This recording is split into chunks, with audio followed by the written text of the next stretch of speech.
izy no atateraka an'izany hatramin'ny farany.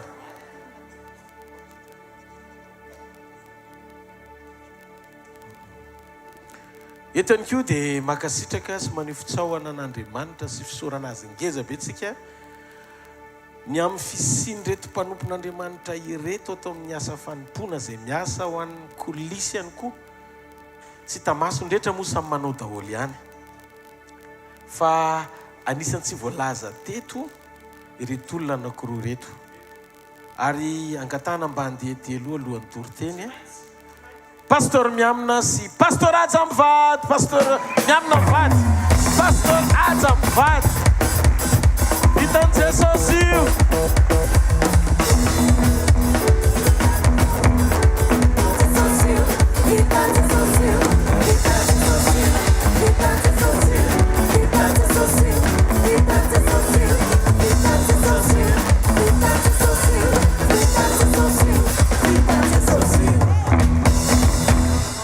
Alléluia.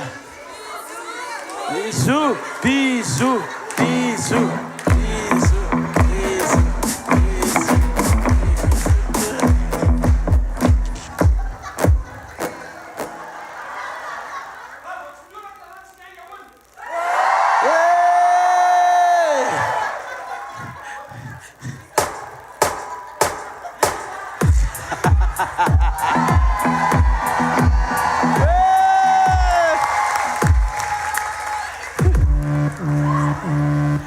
Alléluia.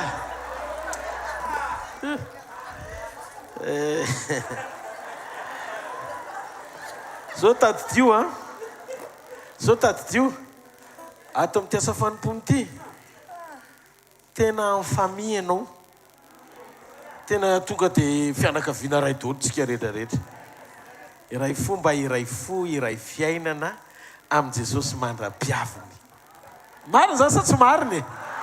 Ndao ary sy natia tanina mafy an'ny tompo ary. Ao fofany amin'ny lanitra ny tanao dia ndao tsika hisotra ho an'ny tenin'Andriamanitra manokana androany ho mpitsanganana. Mitenena amin'Andriamanitra androany hoe tompo zavatra anankiray no andrasako androany maraina. Inona ny teny avy aminao ho ahy? Ifaran'ity zakabe ity natao hifaly zay, natao iray fo zay, natao amokany ao anatinay zay mba hisehonjany atao hoe fankasitrahany zany araka ny teninao any parany ihany ny olona tsy tia misaotra dia nasehonay teto androany hoe mahay mifankasitraka zay ary makasitraka anao ny amin'ny fisinay rehetra sy ny fataterahany zany fanompony zany. Fandroany Jesosy oko tomboka sy tafatoetra sy voatahiry eo am-ponay ireo teny rehetra avy aminao. Na teny tokana azy satria zavatra anankiray ny andrasanao aminay rehetra androany. Fiainam-piovana. Ary mino amin'izao fotoana izao Jesosy. Mino amin'izao fotoana izao. Fa zay tsiray avy dia manana an'izao fo izao hiala eto amin'ity toeran'ity. Tsisy verin-dalana izay na ray any. Rosoa voatahiry rehetra avy aminao tao amin'ny teny izay niraisinay dia hoentina hiainana eo amin'ny fiainana andavanandro izay atrehanay manomboka androany. Zavatra tokana ny angatahako aminao Tompo, aza manaisotra nampangina ny fanatrehanao fa tovirenay isan'andro fa ny tena lanitra ao anay ny fiainanao anay dia ny fanatrehanao. Ny antony Jesosy tsy misy toanao ety an-tany ary tsisy ninninona takalona ianao mandrakizay. Haleluya. Iza mitoanao ety an-tany fitiavana tsy manam-paharoa,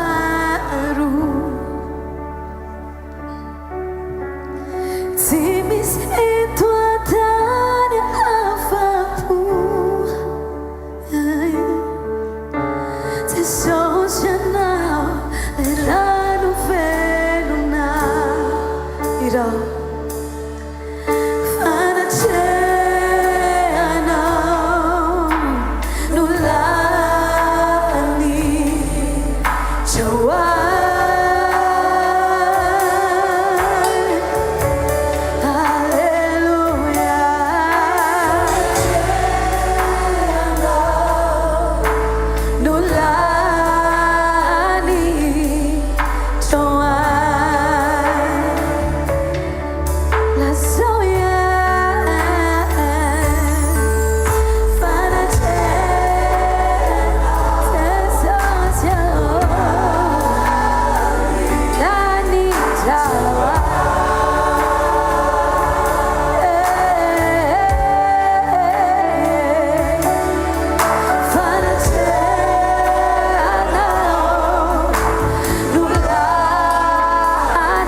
zavatra anankiray ny tiako amela marika an'ity retraite spirituelle ity dia ny anomboka hanananay fahatsapana fa eo amin'ny fiainanay tsisy segondra banga ny fanatrehanao.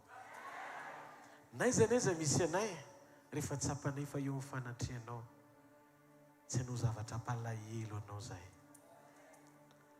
Androany amin'ity tolakandro ty Jesosy mitenena sy mampaherezanay, manambara ny sitraponao aminay fa mihaino anao zay. Amin'ny anaran'i Jesosy Kristy velona masina manakely avy amin'ny Nazareta. Amen. Andao ity tanana mafy sika ho an'i Jesosy maza ho toerana tompoko. Alleluia.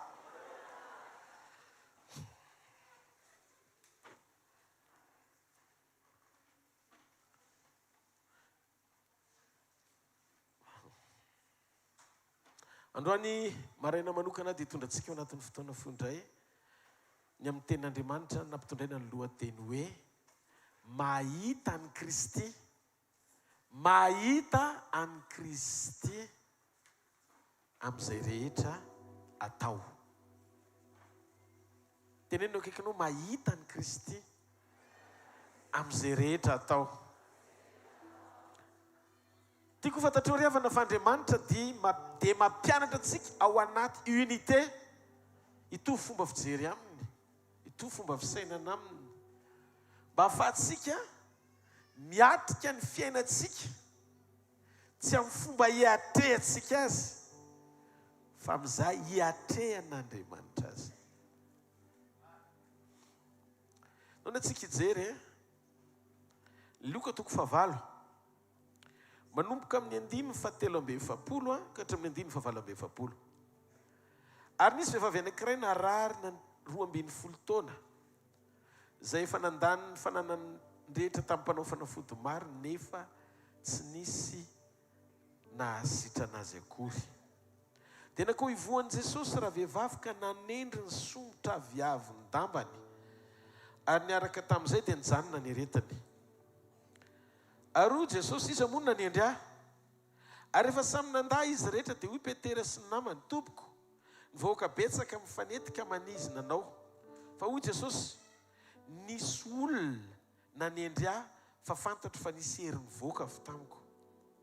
Ary rehefa hitandra vehivavy fa tsy tahako nazy izy dia nangovotra izy ka nakeo aminy sady niankohaka teo anatrehany. Dia nanambara teo anatrehany ny vahoaka rehetra izay antony nanendreny azy izay nahasitranany niaraka tamin'izay. Ary hoy Jesosy tamin'ny anaka, ny finoanao no nahasitrana anao mandehana soamatsara. Ity vehivavy ity izay nikasika ny somotra viavy ny dambany Jesosy, tsy tory mahakasika mba mifanasitranana. Fa nanana n'ity vehivavy ity fahatakarana na lalana maha Kristy sy mpisorona be an Jesosy sady mpamonjy an Jesosy. Le vehivavy tsy nikasika ny lohan Jesosy na ny soroky Jesosy na ny tanan Jesosy, tsy tena ndambany fa teo amin'ny somotra viavy ny dambany Jesosy le tia ambany indrindra ty. Teo le vehivavy no nikasika. Fa maninona ny teo amin'io faritro le vehivavy no nikasika? Reto misy antony 3 mazava manondro an'i Kristy tao amin'ny testamenta taloha nanan'io vehivavy io fahatakarana ka natonga azy ny sitraka ny fahatsaràn'Andriamanitra teo amin'ny fiainany rehefa niomana melohan'ny fotoana tao am-pony izy ikasika an Jesosy. Betsaka amin'ny olona no miandry ny fikasika Jesosy. Fa ty vehivavy ty nanome fotoana melohany onany amin' Jesosy mba hikasika azy. Eo amin'ny somotra viavin-damba io, raha mandinikitsika ny mpisorona be, rehefa hiditra ao amin'ny efitra masiny indrindra izy no fisoronana, dia misy an'ireto zavatra reto tsy maintsy mipetraka amin'ny akanjony. Clochette, lakolosy kely amin'ny morotongony akanjony ambany iny dia fatorana izy amin'ny rojo na tady voaka ty ivelan'ny efitra masina indrindra. Dia ny antony iny raha ohatra ka maty eo le mpisorona be dia sotomina fa tsisy miditra afaka maka amin'ny fatiny eo fa so miara-maty aminy. Tohatra tsara ny tanàn'izay mandeha. Dia zao raha mbola manenoneno iny dia manam-panantenana ny eo amin'ny manodidina hoe velona izy. Fa rehefa tsy maneno iny dia zay no midika fa maty izy fa sotomy amin'ny tady hivoaka. Raha diky rehefa miditra manao fanatitra amin'ny hevitra masina indrindra io mpisorona. Raha miditra ao izy ka tsy niomana tsara ny mpisorona, mety hoe misy falotona tsy voadio dia maty rehefa eona amin'Andriamanitra ao. Noho izany tsy maintsy asiana tady lavalava mifatotra miaraka aminy clochette kely, lakolosy kely reny eo amin'ny sombotra viavin-dambany ambany. Ny tady sotomana mpisorona raha maty izy. Ny clochette kosa raha maneno dia maro-pamantarana fa velona mpisorona. Raha maneno fa raha tsy maneno dia maty ny mpisorona. Midika fa ny fiainan'ny mpisorona dia fatarina amin'ilay clochette izay mirefarefy eo amin'ny moro-tongona-kanjo misomotra viavin-dambany.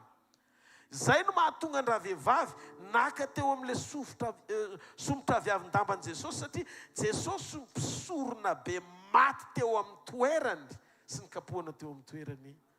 Azahoany misitona ny soa avy amin'ny famonjena izay noentiny Jesosy eo amin'ny somotra viavin-dambany. Nareo hoe fipetraka izany. Zay ny anankiray.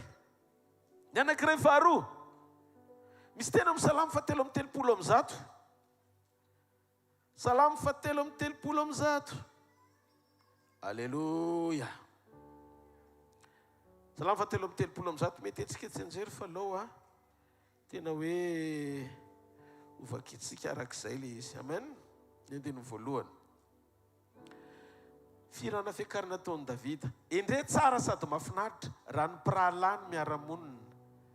Tahaka ny dilily tsara amin'ny loza izy izay mitsotsorika eo amin'ny somotra, dia ny somotra Arona izay mitsotsorika amin'ny moro-tongona-kanjony. Moro-tongona-kanjony. Midika maneho mahakasika momba ny osotr'Andriamanitra ilay izy tamin'izany. Ny osotra dia nambaran'i Davida fa manomboka teo amin'ny loha, mitsotsorika eo amin'ny somotra ary mifarana eo amin'ny moro-tongona-kanjo. Ny osotra zany manomboka any amin'ny loha, midina eo amin'ny somotra ary ny fiafarany dia eo amin'ny somotra viavina-kanjo. Le vehivavy zany rehefa nikasika ny somotra viavina-kanjon'i Jesosy dia nahatakatra izy ny Salamo 7:30 fa eo ny terminus ny osotra. Tsy marety ao an'Andriamanitra. Tao zany le terminus mandeha any amin'ny loha le izy dia eo amin'ny somotra le izy dia eo amin'ny somotra viavina-kanjo any amin'ny farany le izy. Toy izy le vehivavy misy zavatra eo. Rehefa miresaka momba ny Jesosy fa sao dia anao koa anao roby dia ny olona koa kasikasika anao eo. Jesosy nresantsika aloha eto. Tsika tsina tsy misy osotra ilay tsika avy any amin'ny olona, fa miresaka an'ilay tompon'ositra mihitsy sady voaositra atao hoe Kristy androany. Avofany amin'ny lanitra tsara ny tananao fa manaraka ny fampianarana hatramin'izay anao dia maharaka tsara ny zavatra zaraina. Ny terminus ny ositra Kristy zany dia teo amin'ny somotra viavina-kanjo. Dia namaky baiboly le raha matoa dia nahafantatra hoe nasomotra viavina-kanjo niaza ny voakasika.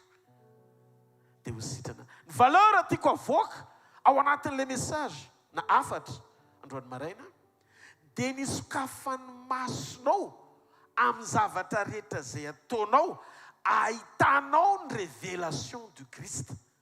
Na fanambarana manondro an'i Kristy.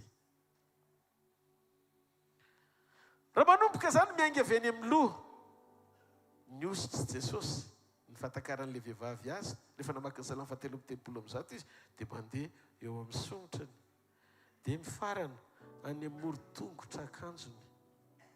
Toy izy le vehivavy, raha voakasiko tsy any amin'ilay fanomboana fa any amin'ilay famaranana mihitsy. Noho izany stop miaraka amin'ilay terminus koa ny zavatra rehetra izay mety ilako ny kasika, ilako ny fidiran'Andriamanitra tsy sehatra eo amin'ny fiainako. Ny anankiray fahatelo, ao amin'ny numero toko 5:20 Baiboly dia miteny mazava ny tenin'Andriamanitra ny soratra masina fa miloko tsipika manga ny morotongona akanjon'ny mpisorona be, misy trasina lamba mangamanga. Fa maninona ny misy tissu bleu? Fa maninona ny tsy maitso na mena na loko hafa? Satria ny manga lokon'ny lanitra. Midika fa ny mpisorona be dia mandeha eo amin'ny fatakaran'ny lanitra. Ary fantatry le vehivavy fa ao no misy ny tsara ifandraisany amin'ny lanitra amin'ny toe-panahy atao hoe fanetretena. Ny fandoliany teo an-tongotry Jesosy nahatakatra ny révélation mahakasika mampisorona be an' Jesosy sy mpamonjy azy. Dia niditra teo amin'ny lalan'ny fahatereny fanetretena izy mba hifandraisany amin'ny fahatsarana sy fahalehibiazana maha-Mesia sy Kristy an' Jesosy. Tsika izany ilay karazan'olona mila manam-pahatakarana ara-pifandraisana amin' Jesosy. Manomboka androany, rehefa mamaky soratra masina ianao dia aza araisina arabaky teny amin'izay tiany sainao andiniana sy interprétena azy.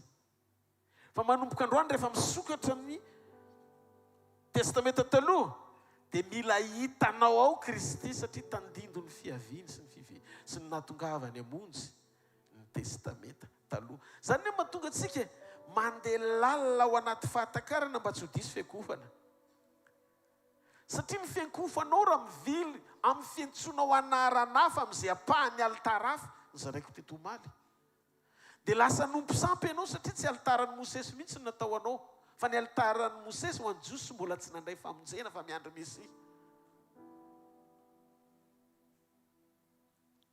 Rehefa zany ianao hivavaka, eritrereto hoe miantso anao a Jehovah El Shaddai, Jehovah Shalom, mahafinaritra be ilay miteny hoe Jehovah Shalom, Jehovah El Shaddai, Jehovah Jireh sy ny rehetrarehetra. Fa tamin'ireny alitara reny ondry no vonoina. Tandindon'ny Kristy ilay zanak'ondry ho avy amin'ny fahataterahana maneho an'Andriamanitra tonga nofo mba ho fanatitra sorona amonjy antsika. Ianao tsy jiosy miandry famonjena fa ianao mino Kristy efa tonga natao fanatitra teo amin'ny hazo fijaliana. Ny alitaranao Golgota, hazo fijaliana. Azay mahatonga Paoly nilaza ny fisoronako dia tamin'izany nomboana niaraka tamin'i Kristy teo amin'ny hazo fijaliana. Satria ny famonjena efa vita fa tsy miandry mpamonjy aho. Dia ozy izy dia apôstôly ao amin'ny testamenta vaovao. Fa tsy misy anarana hafa ety ambany masoandro azahoana famonjena. Tsy misy anara hafa aza mamorona anara amin'ny alitara hafa intsony. Fa mionona amin'ny anarana izay nomen'Andriamanitra anao. Satria ny famonjenanao tsy miankina amin'ny alitara hafa fa ny famonjenanao avy amin'ny Jesosy. Halleluja! Jesosy riany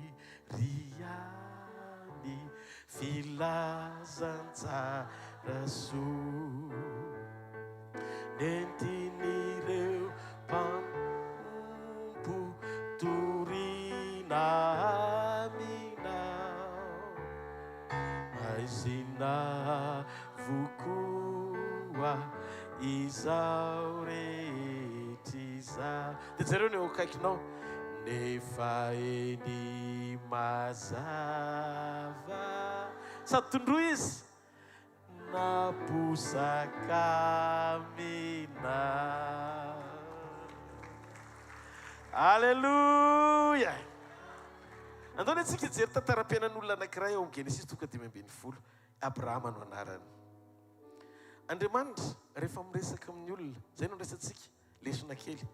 Rehefa miresaka aminao izy dia mitondra anao izy mitsangatsangana manokatra ny ao anatinao ahita izay ao am-pony.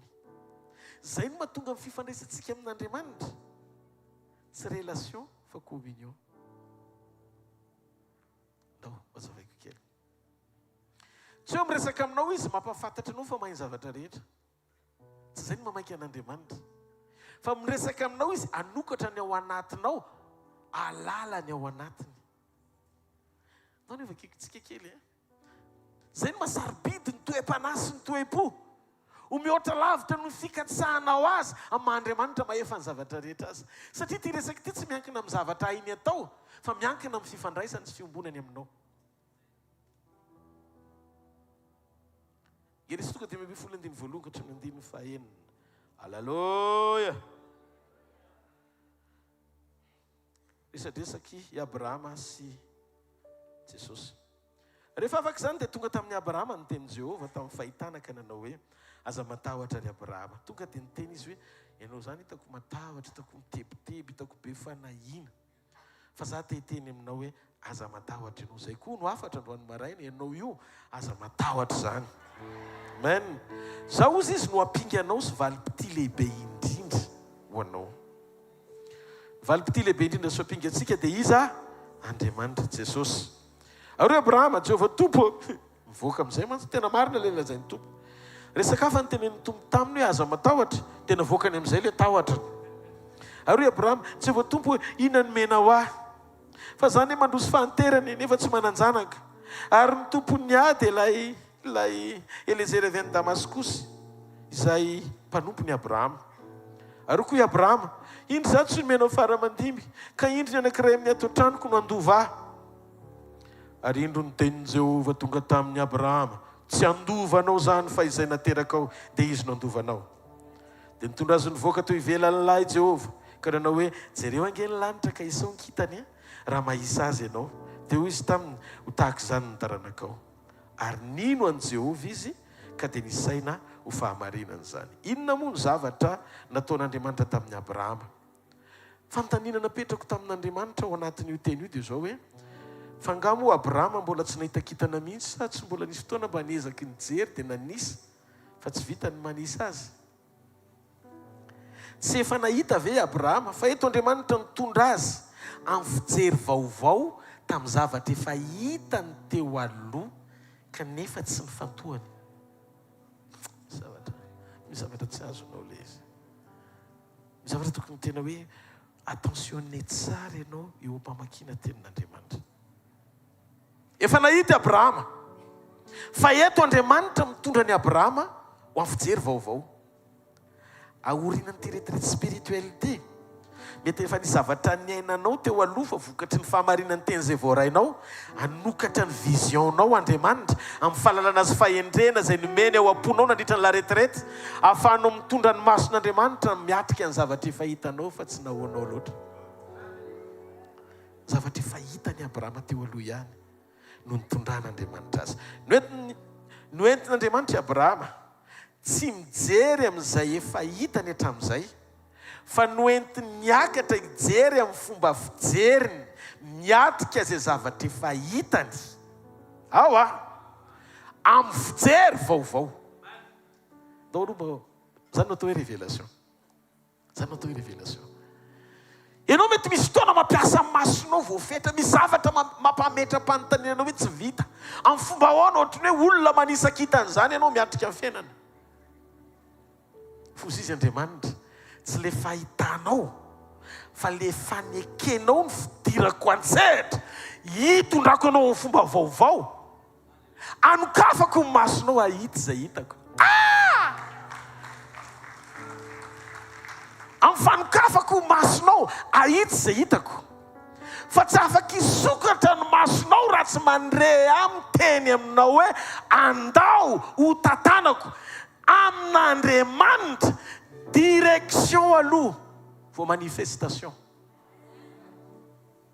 Manaiky ho tariny, manaiky ho entiny, ary raha tsy zatra makatoa azy ny fonao dia malainy ianao no entiny ahita izay hitany, satria izay hitondrany ianao dia tsy takatry ny sainao. Zany no antony mahatonga antsika manomana toe-po ao anatin'ny retraite spirituelle, azaka ny fitondran'Andriamanitra, azaka ny sitrapon'Andriamanitra, anao ny sitrapon'Andriamanitra. Satria ny fony olona tsy vonona anao ny sitrapon'Andriamanitra dia tsy zaka ny teny hoentina ahita izay hitan'Andriamanitra ary anaiky izay fitondran'Andriamanitra. Halleluja. hitanareo midingana ara-pahamasinana iombonanao aminy, midingana hazakanao ny fitondrany amin'izay endrika tsy takatry ny saina tia nisehoana. Raha tsy tsara fiombonany Daniel tsy kaly manatsipo any andavaky ny liona. Lavaky ny liona tsy fanaperana ho an'ny olona tsara communion amin'irainy. Satria ny sain'i Daniel mahalala fa ny Andriamanitra tsy voafetra ny lavaky ny liona, fa manatandrona tiana ampiasana azy hiatrika lavaky ny liona ampanekena Darios mpanjaka sy firenena eniny Andriamaniny. Andaontsika ino fa rehefa eo an-tana amin'ny fiainanao natao misy zavatra mitranga tsy tafiotra tsy takatry ny sainao azy, dia lalany reny ao amin'ny kajin'Andriamanitra fahazavela ho voafetra ny kajinao no masonao hijery izay zavatra hitondrano tsy voatery ho takatry ny sainao fa mifanohitra amin'izay nandrasanao nefa hitondrany ianao any amin'ny trônina tsara lavitra. Ny miaraka amin'i Jesosy tsy mahazo mierika eny an-dalana fa izay tonga ihany no arabaina. Zay ny amokisana anao teny, mamoky teny ianao Andriamanitra, fikisana teny ianao, hiaina, ahazaka ao anaty fijoroana anao ny sitrapon'Andriamanitra. Aza miasa saina amin'ny zavatra hafa ankoatran'ny communion sy ny unité. Reo fotsiny no ataovy izay atsara azy. Ianao tsy navelan'Andriamanitra ihany fiainanao, aza manà na inona na inona. Ianao tsy nataon'Andriamanitra hikajy ao anatin'izay eritreretinao mba tianao ataony dia bloqué eo ny fomba fijerinao. Zavatra anankiray no anairan'Andriamanitra anao tao anatin'ny sekoly sy ny retraite. Ianao mahatsiaro tsy mety ny fiainako raha tsy eo ianao. Raha mbola renao sy tsapanao fa ao anatinao izy, tsy ny sedra sy ny zava-misy lalovana mihitsy no anovany programany sanatria hoe hatreo ny fihafaranao.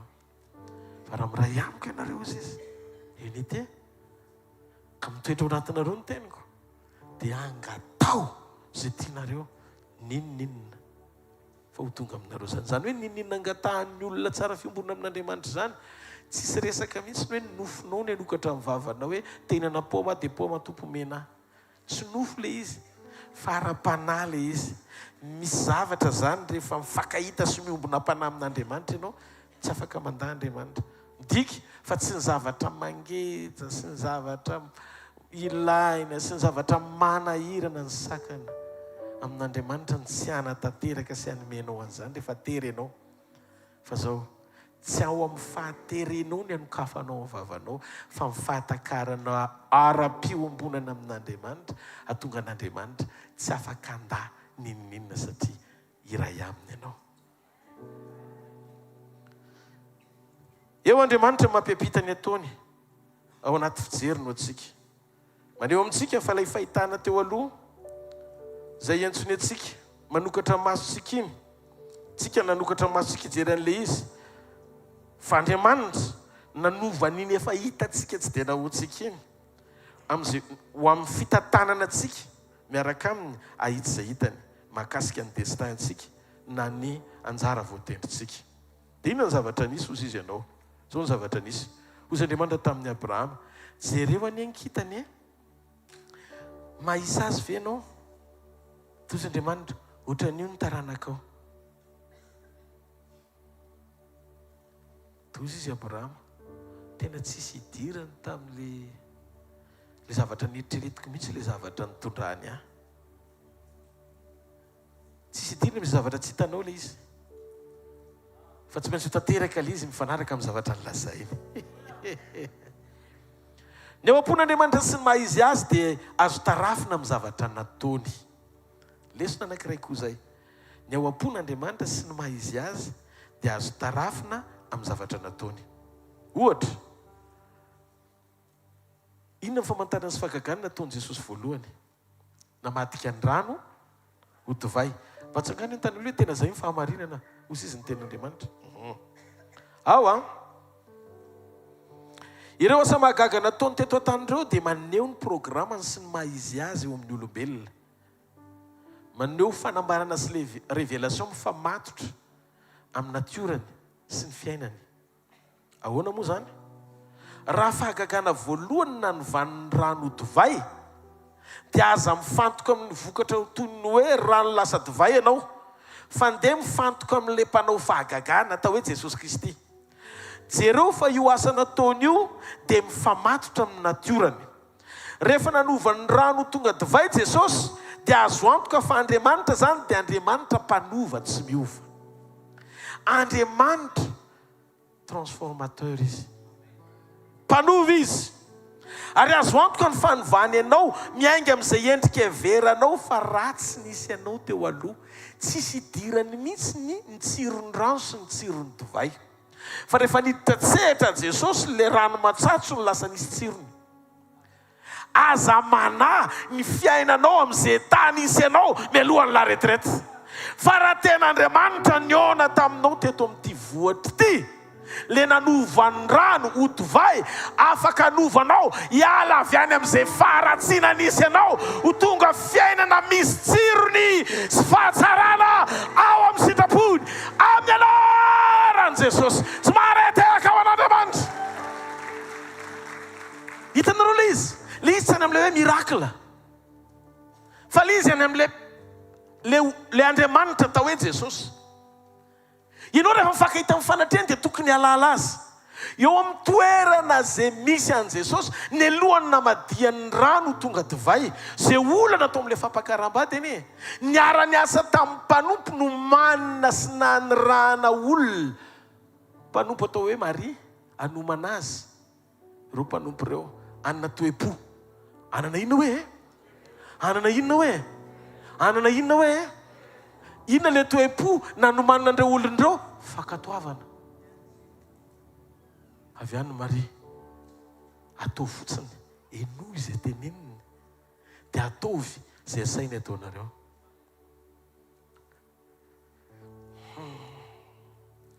Raha tsy neloavany toe-po pakato ny mpanompo izay nampiasaina dia tsy afaka nisy le vokatra atao hoe fanovana toy amin'izay zavatra ny ilaina. Ataotreo tsara ny taran'izay mandeha. Firarian-tsoa anankiray miriko. Fa raha zany nanirahana ny Maria nanoman'olona ankatoa an'Andriamanitra, fa tsy nampanantena olona fahagagana. Tsy niteny Maria hoe vita an'io fa mangina fotsiny. Tsisy resaka fanambazana vokatra tao ambadiky ny fanovana. Hoe ataovy zao fa zao no ataony. Satria le finoana tsy transactionnel.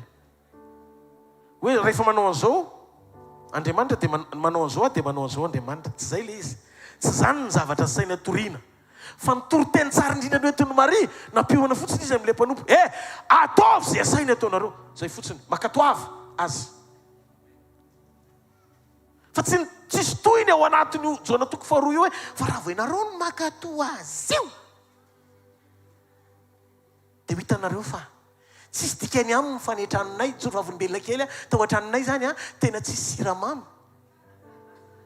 Fa mahavariana fa rehefa nisavaina fotsiny ka niteny Jesosy tamin'ny fahazazany hoe misy eo dia lasa nisy ho azy nefa izy tsy nandeha nividy tsy naninona. Tsisy fampanantenana amin'ny fahaiza manaony mba hamboly finoana ampitanga izay vokatra ilaina. Fa fanomanana amin'ny foakato hitodika any amin'ilay atao hoe mpanao fahagagana. Satria ny ilainao ane tsy fahagagana e, fa mpanao fahagagana. Tsy ny finaritra ny mila mpanao fanafody fanomarary. Ny ilainy marary tsy fampanantenana fanafody, fa fifandraisana amin'ny mpanao fanafody.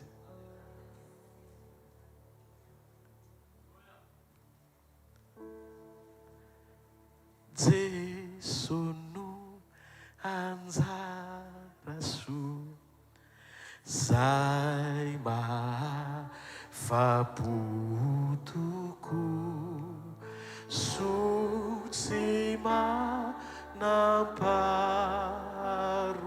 ampia izy aitse so ampizay ai Jesu atrety, ai Jesu atraria, ai Jesu tumputy mandrato ohatr'izao ny tany nazary dory te hafa mafy ho any Jesosy sy ny fanatrehana.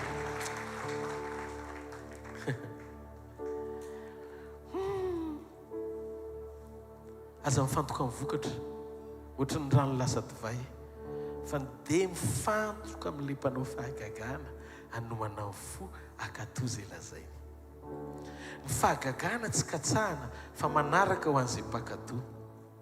Tsy mila hoentina mambavaka ny rano mba hiova divay, fa miova divay ho azy ny ampelantanan'ny mpakato mitondra ny rano mifanaraka amin'ny iraka izay mpanaovy ny mpanao fahagagana.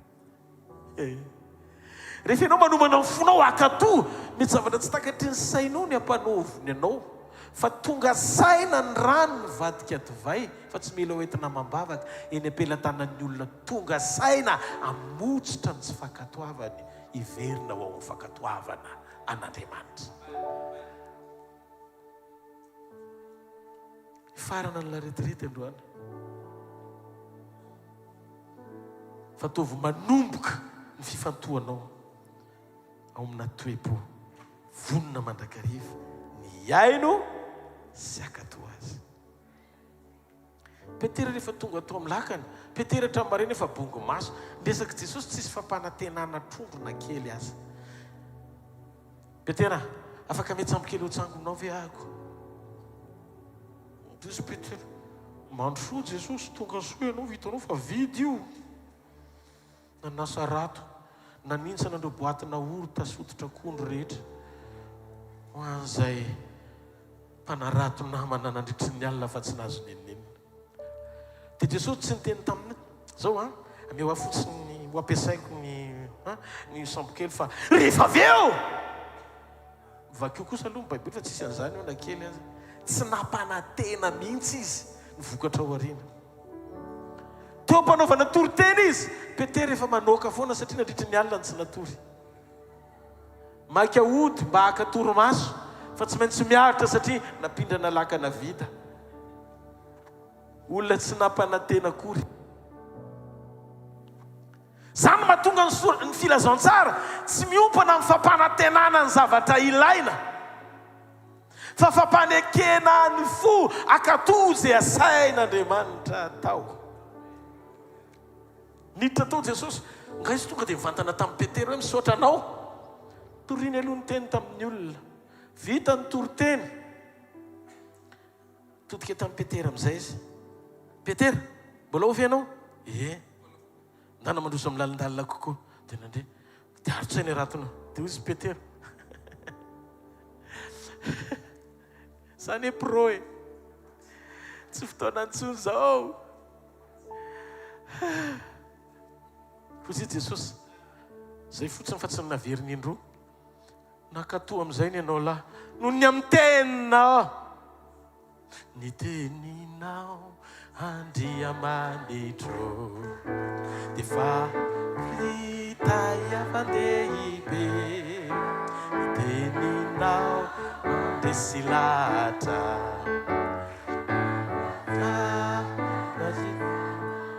mavianaro ampianaro ao tompo anambara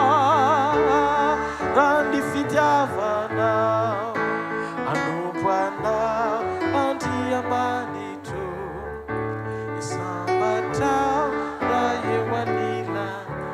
Tsy nirana ampanantenanao fa ho ataon'izay irinao, fanirana anaitra ny ao anatinao akato ilay mahefa ny zavatra rehetra eo amin'ny fiainanao. Ataovy amen, ataovy amen. Aza mifantoka amin'ny vokatra fa mifatoa amin'Andriamanitra. zay no mahatonga antsika mamoy ny atao hoe Jesosy Kristy avy any Nazareta no ilainao. Jereo fa io asa nataony io dia mifamatotra amin'ny natiorany. Maneho ny Mahandriamanitra mpanova azy. Eto zao Jesosy dia efa mijery anao, dia ina ny etaetany? Ny ovanao.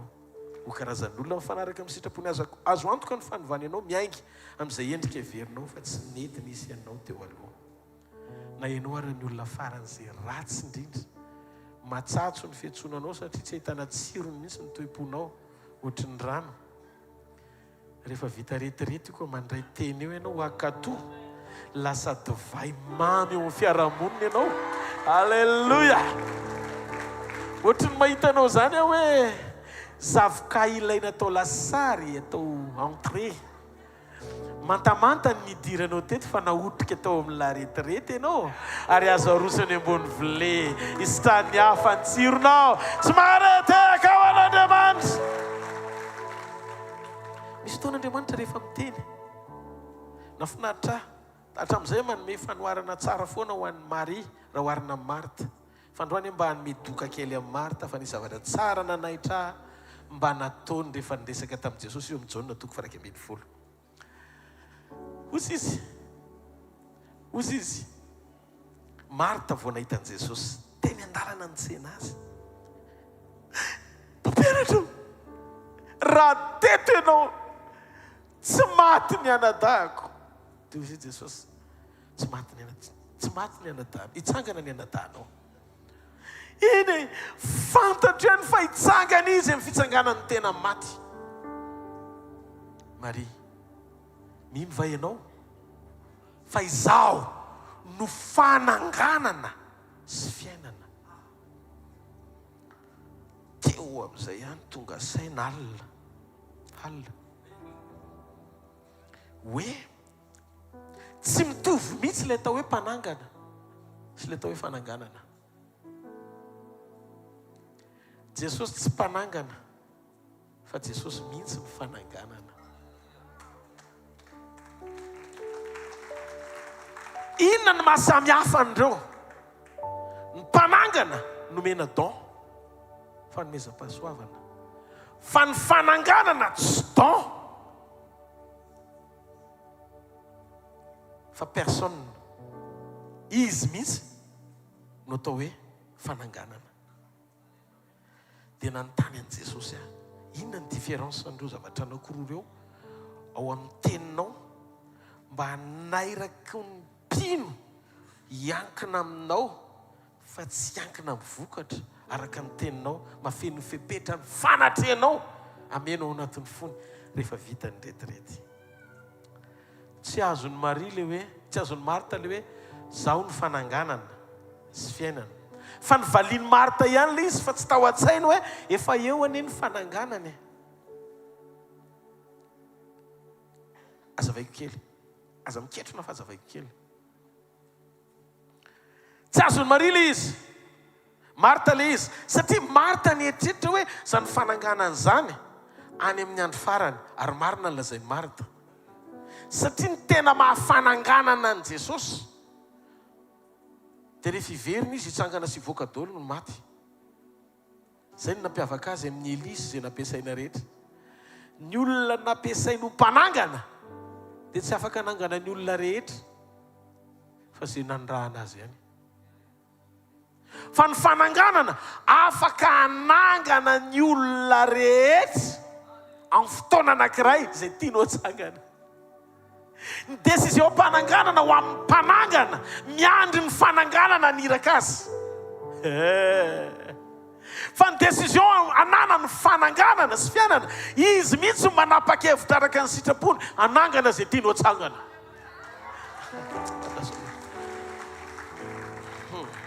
Raha tonga teo Jesosy tsy tonga mahampanangana izy fa tonga izy ho fananganana. Ao amin'izay ara ao amin'izay zao ilay zavatra mitranga. Fa nanina izy nanangana ny Lazarosy? Nisy fotoana izy nanangana ny zanaka vaviny Jairo. Maty vetivety tena tsangany. Lioka 9 andiny fatelo amin'ny dimapolo ka hatramin'ny dimy fahina amin'ny dimapolo. Nisy fotoana izy nanangana ny Lazarosy maty farana. Amin'ny Jaona toko faha 20 andiny fatelo amby efapolo ka hatramin'ny dimy fefatra amby efapolo dia natsony Lazarosy hoe Lazara mivoata aho dia voky Lazara. Nisy fotoana izy namelona zanaka vavy na vehivavy mpitondra tena teo naina. Eny lanjaina andeha ho alevina no nitendreny ny trano vorona dia nifoty eny an-dalana ny maty. Zany hoe hita mihitsy zany ireo karazana fananganana fanaseho teo amin'ny fiainan'i Jesosy fonizy teto tany. Manangana olona vetivety eny an-dalana ho velomina andeha ho alevina. Nanangana olona maty mbola ho an-trano mbola tsy nandeha nalevina fa vao manomboka isainana vatapaty ny olona. Manangana olona efa diso fanantenana fa nalevina farana ny pasana ary rehefa nalevina ny pasana le izy dia fongariny rehefa tianao avoaka. Raha toa zany ka tsirairay natsangany tamin'ny voalohany dia nisy fotoana Jesosy Kristy nanangana olona be dia be indray. Ary tiako fantatrao fa nataony le izy ireo zay maty efa tany amin'ny testamenta taloha tompam-paminany sy ny olona rehetra zay nalevina tany nefa an'Andriamanitra ndray nivoaka ny fasana daholo nataony Jesosy tamin'ny fotoana nitsanganany. Matio toko fito amby roapolo andao jerentsika vetivety. Manomboka amin'ny andiny faharoa amin'ny dimapolo. Manomboka amin'ny andiny faharoa amin'ny dimapolo izy io ka hatramin'ny andiny fahatelo amin'ny dimapolo. Vakiko amin'ny anaran'i Jesosy. Ary nisokatra ny fasana ka maro ny faton'ny olona masina izay efa nodomandry no natsangana. Ka nivoaka avy tao amin'ny fasany ireo taorian'ny nitsanganan'i Jesosy dia nakao amin'ny tanàna masina ka niseho tamin'ny maro. Azonareo ve? Taorian'ny nitsanganan'i Jesosy zany tsy Lazarosy reritsony fa zay maty rehetra ry Jeremia ry Daniel ny rehetrarehetra zay tany ka maty efa ela be tany vao nisokatra amin'ny fasana taorian'ny nitsanganana nety mivoaka daholo.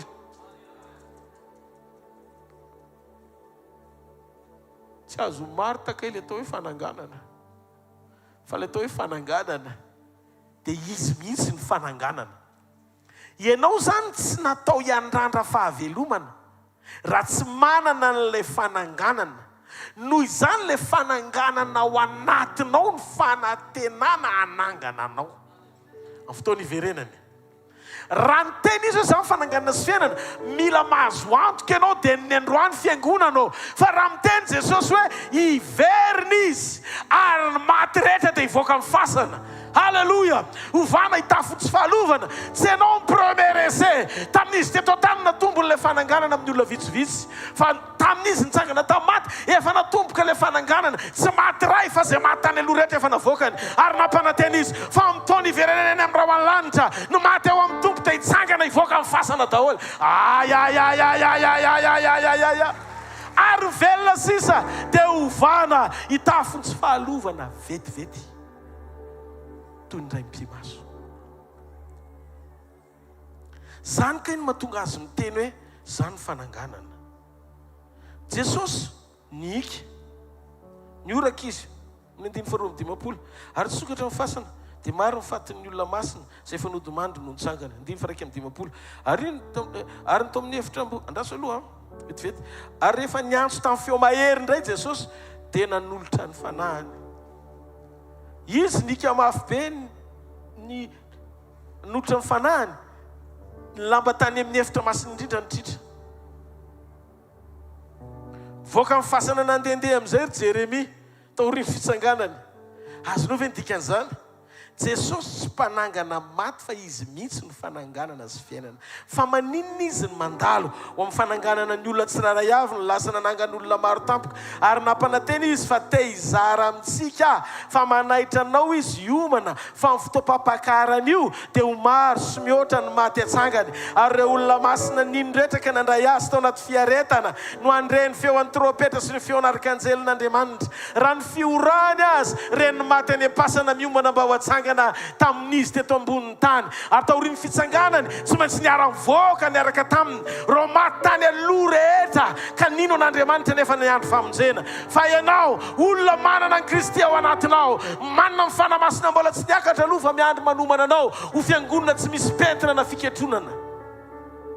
Ary manaky anao ny ombanina iompo sy iray aminy tehiteny aminao a misy fanantenana ho anao amin'ny alalan'ny fanan'Andriamanitra ao anatinao dia mbola tsy lasa lavitra ianao fa mbola eny an-dalam-panomanana anao Andriamanitra ary ao anatin'io fanomanana io izy manana ny fanantenana rehetra ao anatiny fa ianao hoentin'ilay fananganana ovana hitafy ny endriny hitsena azy eny amin'ny raho any lanitra ary hitsenanao eny amin'ny raho any lanitra enina mbiom-pionana ary fiangonana Alleluia satria hoy izy zay nanomboka asa tsara teo aminareo dia izy no marana an'izany hatramin'ny farany mbola tsy vita finition ny famonjena raha tsy miova amin'ny tafiny tsy fahalovany ianao ary zay efa natombony dia tsy maintsy hofaranany satria izy tsy hoe Andriamanitra mitondra fiainana fotsiny fa izy mihitsy ny fananganana sy fiainana tsangana eo amin'ny toerana misy ianao Jesosy ihany Jesosy trany tsy ho foana ny fanantenako fa eo ianao miaino ireo fitarainako mampandresy aimba iatanako Jesosy vatolampy eo ihany Jesosy ihany Jesosy atrany Jesosy ihany Jesosy atrany tsy ho foana ny fanantenako fa eo ianao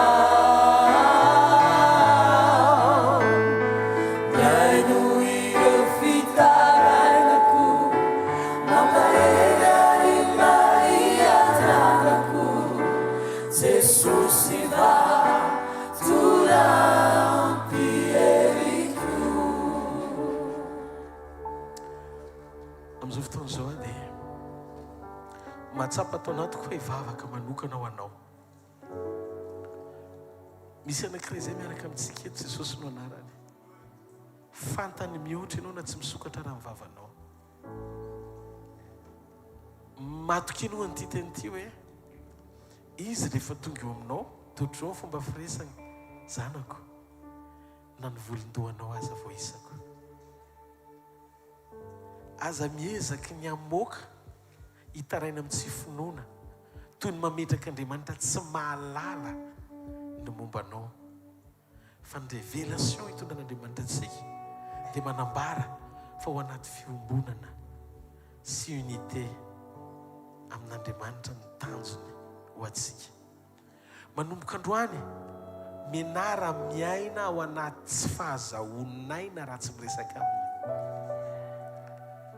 mangatasy manapa-hevitra ny safidy ny androso hidinika mihoatra amin'Andriamanitra noho ny firesahana amin'ny olona fehezo ny vavanao tsy teniteny foana fehezo ny ao anatinao tsy saintsaina zava-poana aza vela izy fotoana andany fotoana amin'ny zavatra tsy izy ianao fa manombo manome fotoana amin'izay zavatra teny ilainao indrindra dia tsy ino zany fa manam-pahatsapana sy manome lanja ny fisian'ny fanatrehana ilay tokana natao enona ankatoavina hivavahana ary indrindrindrindra eo mandrakariva mahafantatra anao fa na izany na tsy zany androan'ny tompo hivavaka isika tena hivavaka manokana ho anao minofa eto Andriamanitra izy ny laza fa eo amin'ny toerana rehetra izay tsonareo ny anarako dia eo no anatonako sy tahiko anareo za mino fa Andriamanitra tsy niantso anao foana hoe tongava fa Andriamanitra koa manohana zavatra tsara ho anao Alleluia zany no antony don nomeny le don dia afaka niasa sy ampiasa n'izany don zany Andriamanitra amin'ny alalan'ny fisitsika tsirairay avy ao fofany amin'ny lanitra ny taninao dia misaora azy amin'ny fonao manontolo misaotra Jesosy amin'ity tolakandro ity misaotra fa nomenao ny fanahinao nomenao ny herinao nomenao mifafana misitraka an'izany sokafo mihitsy mivavanao dia mivavaha tena mivavaha amin'Andriamanitra mangeta hitanao ny fanahiko mangeta hitanao ny foko mila anao a Jesosy tena mila anao avonjeo a tena mila ny fanatrehanao mihoatra noho ny zavatra rehetra ary zao minitra sy sekondy zao dia fotoana tsy tiako handalo fotsiny eo amin'ny fiainako fa fotoana tiako ananany tsirairay avy fahatsapana fa ty fivoriany ty tsy olombelona ny antso azy eto fa Andriamanitra tompo androany aoko fanapahana feno voninahitra anjakanao eo amin'ny fiainany zanakao ny fotoana androany araka ny teninao hoe mifampivavaha dia ho sitrany ianareo mifampivavaha fa reo enta mavesatra rehetra dia androany Andriamanitra hovahanao reo zioga rehetra mbola mety mamatotra ny tsirairay avy ho tapatapaka izany noho ny fanatrehanao ary ho miasa fanotronanao androany zay tontolo rehetra tsy nambolenao dia ho ongotana amin'ny anara mahery ny Jesosy Kristy avy any Nazareta mangatao amin'ny fanamasina mangatao amin'ny fanamasina androany fanamasina aoka indray ty fotoana androany ty ho fotoana manokana amenona ho aho amin'ny fanatrehanao sy ny fanotronanao afofany amin'ny lanitra nytanao dia sokafo ny vavanao mangeta hitanao ny foky sy ny fanahiko mangeta hitanao ny ao anatiko ray manontolo ianao mihitsy ny ilaiko Jesosy za mino fa ianao efa nandray fitarainako ianao efa nandray fonako ianao efa namela Jesosy efa namela ianao ary efa miasa eo amin'ny fiainako sady teneno Andriamanitra teneno izy androany mila anao amin'ny fahafenona mila anao amin'ny fahafenona fanamasina ianao ny ilaiko androany oka ianao hiasa mahery ato anatiko reo zavatra tsy araka ny sitraponao rehetra efa ny fondako sy ny bebako teo anatrehanao fa androany mila nikasika aho fanamasina mila nikasika aho hikasika ny fiainako ny momba manontolo na ny eto amin'ity tany zay andalovako ty tia andre Andriamanitra ny fidiranao an-tsetra mba hikasika andreo fahasarotana rehetra ilako valiny avy aminao avy any lavitra ny anao tonga teto amin'ity toerany ity hitady an'Andriamanitra ny fonao manontolo ozy izy ny teny Jesosy zay mitady ady ahita ary sambatra zay nona sy mangeta hita ny fahamarinako fa izy no fikisako ary raha voafantatra reo io marina io dia io fahamarinana io no nafaka anareo tsy ho andevo ninninona zioka manandevo anao eo amin'ny fiainam-panahinao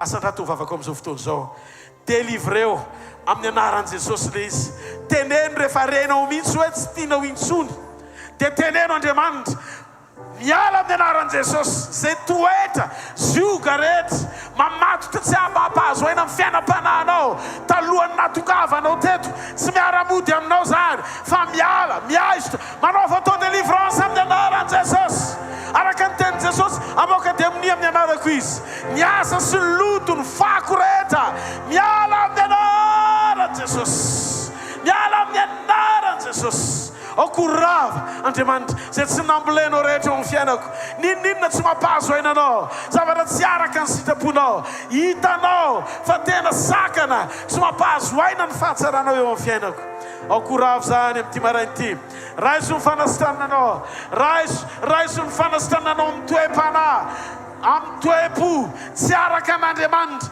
aoko sitrana amin'izany ianao sitrana fitsangatsangana sitrana amin'ny addiction sitrana amin'ireo karazan-javatra rehetra mbola mety mangeja sy mamatotra mitady any ambany devoly ny fiainanao any amin'ny lalana tsy tokony alehanao ny andehananao afaka ianao androany maraina raiso zany amin'ny anaran'i Jesosy afaka amin'ny fahotana noho ny rahan'i Jesosy afaka amin'ny faharatsiana sy ny fiainana tsy masina amin'ny anaran'i Jesosy afaka amin'ny fiainana miaina amin'ny fahalotona tsy tia fahamarinana amin'ny anaran'i Jesosy mangata amin'Andriamanitra dia misora azy ny amin'ny fanafana ny ara-panahinao misora Jesosy ny amin'ny fanafana ny ara-panahiko ny fanafana ny amin'ny manao indray na ny ainao ny amin'ny fanapakevitra diso ny amin'ny ratra-po napetraky ny olona amin'izay setrasetra nampiasany devoly azy ka natonga anao tsy hay amela eloko io vavaka androany apetrao ho fonao ny tananao mba ho sitrana ny amin'ny manao sitrana amin'ny ratra-po amin'ny anaran'i Jesosy sitrana amin'ny ratra-po amin'ny anaran'i Jesosy Sitana am'ireo setaseta rehetra nataon'ny olona ka natonga anao hananala elo manomboka androany olo mifamelan-kelika anao amin'ny anaran'i Jesosy. Raiso ny fahasoavan'Andriamanitra atonga anao tsy hanapa-kevitra diso intsony fa eno ny fanamasina tsara atonga amin'ny fiainanao tsy ho diso lalana afaka anao amin'ny anaran'i Jesosy. Apetra mifaritra marary indray ny tananao dia lalany fiasanao fanamasina amin'izao fotoana izao. Mivavaka Tompo, mivavaka izay rehetra, tsy za rery no mivavaka fa izay rehetra no mivavaka. Sokafo ny vavanao ampinoana fa Andriamanitra dia afaka hikarakara ny vatanao satria mbola ilainy ianao hitory filazantsara. Izay mahatonga azy ny teny ametra tanana marary izy dia ho sitrany ireny. Ny fanasitranana tsy eny amin'ny tana mpitandrina be ositra fa teo amin'ny diakapoka izay neretan'i Jesosy 4 arivo taona lasa. Ary rehefa nikapohan'i Jesosy dia fanasitranana ho anao izany. Noho izany afaka livren'Andriamanitra eo amin'ny vatanao io izao ny fanasitranana izay ilainao. Etseo fotsiny finoanan'Andriamanitra mibanjina an'i Jesosy sy ny zavatra efa vitanao anao. Fa satria mbola hanompo azy ianao, hanao ny sitrapony ianao, mangetaheta niaraka aminy ianao, dia aoko ho sitrany ianao amin'izao fotoana izao. Tonony amin'izay ary le aretina dia teneny hoe miala amin'ny anaran'i Jesosy. Teneny hoe miala amin'ny anaran'i Jesosy. Miaisy tamin'ny anaran'i Jesosy. Le hery, tanjaka, very, reraderaka, ny rofo ny fivitosana, natao vahinona izay taova ao anatin'ny vatanao ka manohatra anao tsy handeha ao amin'ny programan'Andriamanitra amin'ny fahasalamana sy fanasitranana avy any ambony. Manaiky amin'izao fotoana izao amin'ilay anarana tokana sady mendrika andraisana famonjena sy hery amin'ny anaran'i Jesosy avy any Nazareta. Raiso izany amin'ity marain'ity dia aoka ody miaraka amin'ny fanasitranana ianao, ody miaraka amin'ny fanafahana ianao, ody miaraka amin'ny vahaolana ianao, ody miaraka amin'ny fiovam-po ianao, ody miaraka amin'ny toe-panahy mendrika ianao. Mandiana dia mino fa zao zavatra sain'Andriamanitra ataontsika izao tsy zanona sain'Andriamanitra anao an'izao, tsy zanona sain'Andriamanitra anao an'izao fa Andriamanitra ny tenao an'izao amin'ny alalan'ny fahalalany fa misokatra ny fonao. Rehefa mivavaka isika dia mino fa ianao koa henon'Andriamanitra fa tsy hoe za no mivavaka vao meno Andriamanitra. Tsy ho tia-tanana mafy amin'ny Tompo. Avaovainy amin'ny lanitra ny tanao dia misaora azy amin'ny fonao manontolo. Misaotra Jesosy, misaotra Jesosy. Tenatena misaotra Jesosy. Misaotra Jesosy. Misaotra Jesosy. Tenena misaotra amin'ilay sofina marenina an'andreo hoe. Misaotra amin'ilay sofina marenina an'andre ny teninao sy ny feonao. Misaotra amin'ilay maso sy mahita ao anaty fahajambana ara-panahy tsy mety mahita ny fahatsaranao fa ilay manome tsiny lava ireny foana. Misaotra ny amin'ny fanovana ny toe-poko sy ny toe-panahiko iaina ho misitraponao. Misaotra fa nanomboka novainao ho karazan'olona saro-piaro amin'ny fiainam-panahiko, ho tia fahamarinana, mandesy miaina amin'ny fahamasinana, feno fahatahorana n'Andriamanitra. Misaora azy ny amin'ny fanaty mivavaka amin'izay manomboka arotsaka Andriamanitra amin'ny fiainantsika tsirairay avy, ho fiainantsika ny la retraite isan'andro ao atokantranosika. Misaora azy, misaora azy, misaora azy, misaora azy, misaora azy, halleluja, misaora azy, misaora azy. Asandrato misaoranao, asandrato misaoranao. Misaotra Jesosy, misaotra fanahy masina. Misaotra ny amin'ny asanao, misaotra ny amin'ny etsikao ho anao voninahitra mandrakizay. Amen. Andao ity tanana mafy. Urakoraka ho an'Andriamanitra. Halleluja. Raha natsiaro ianao izy tranon'Andriamanitra teony eo, raha nisy izay atao anatin'ity fotoana ity hoe narary ianao dia ianao misy zavatra nongotan'Andriamanitra mianforme matsakany ny tanan'izay hoe nanan'izay fahatsapahana izay hoe tena nafan'Andriamanitra ataovy ambony tsara ho hitako. Dia makanisa telo fa confirmer tsika le izy ao anatin'ny fakasana sorana n'Andriamanitra vetivety amin'ny fametran-tany. Makanisa telo vetivety. Sy tena sitrana ianao renao mihitsy mikasian'Andriamanitra ianao voninahitra Jesosy. Makanisa telo. Micro pasteur. Vetivety.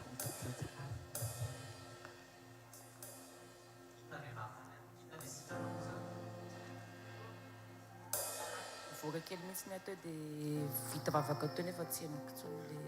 Ndao teka mafon'ny Jesosy tsika na izy dia sitrany Jesosy. Inona le sitrany? Koa kasi vonsery be foana efa ho 2 volana dia tamoaly Jesosy tena niteny tamiko hoe tonga ny fotoana nafahako anao dia sitrana. Anankiroa ilay izy. Ny anankiray ninjeta tamin'ny zoma lohalikako dia omaly ilay izy efa nivonto dia izao ilay izy efa sitrana tsara efa afaka mandeha. Dia ny anankiray za asmatika dia hatramaraina maheno ilay fofona vovoka sy ohatran'izany dia nitononiko tamin'ny anaran'i Jesosy teo hoe sitrana ny asma dia henoko maivana be ny tratrako. Alleluia. Tanteraka ny fanasitrana amin'ny anarana.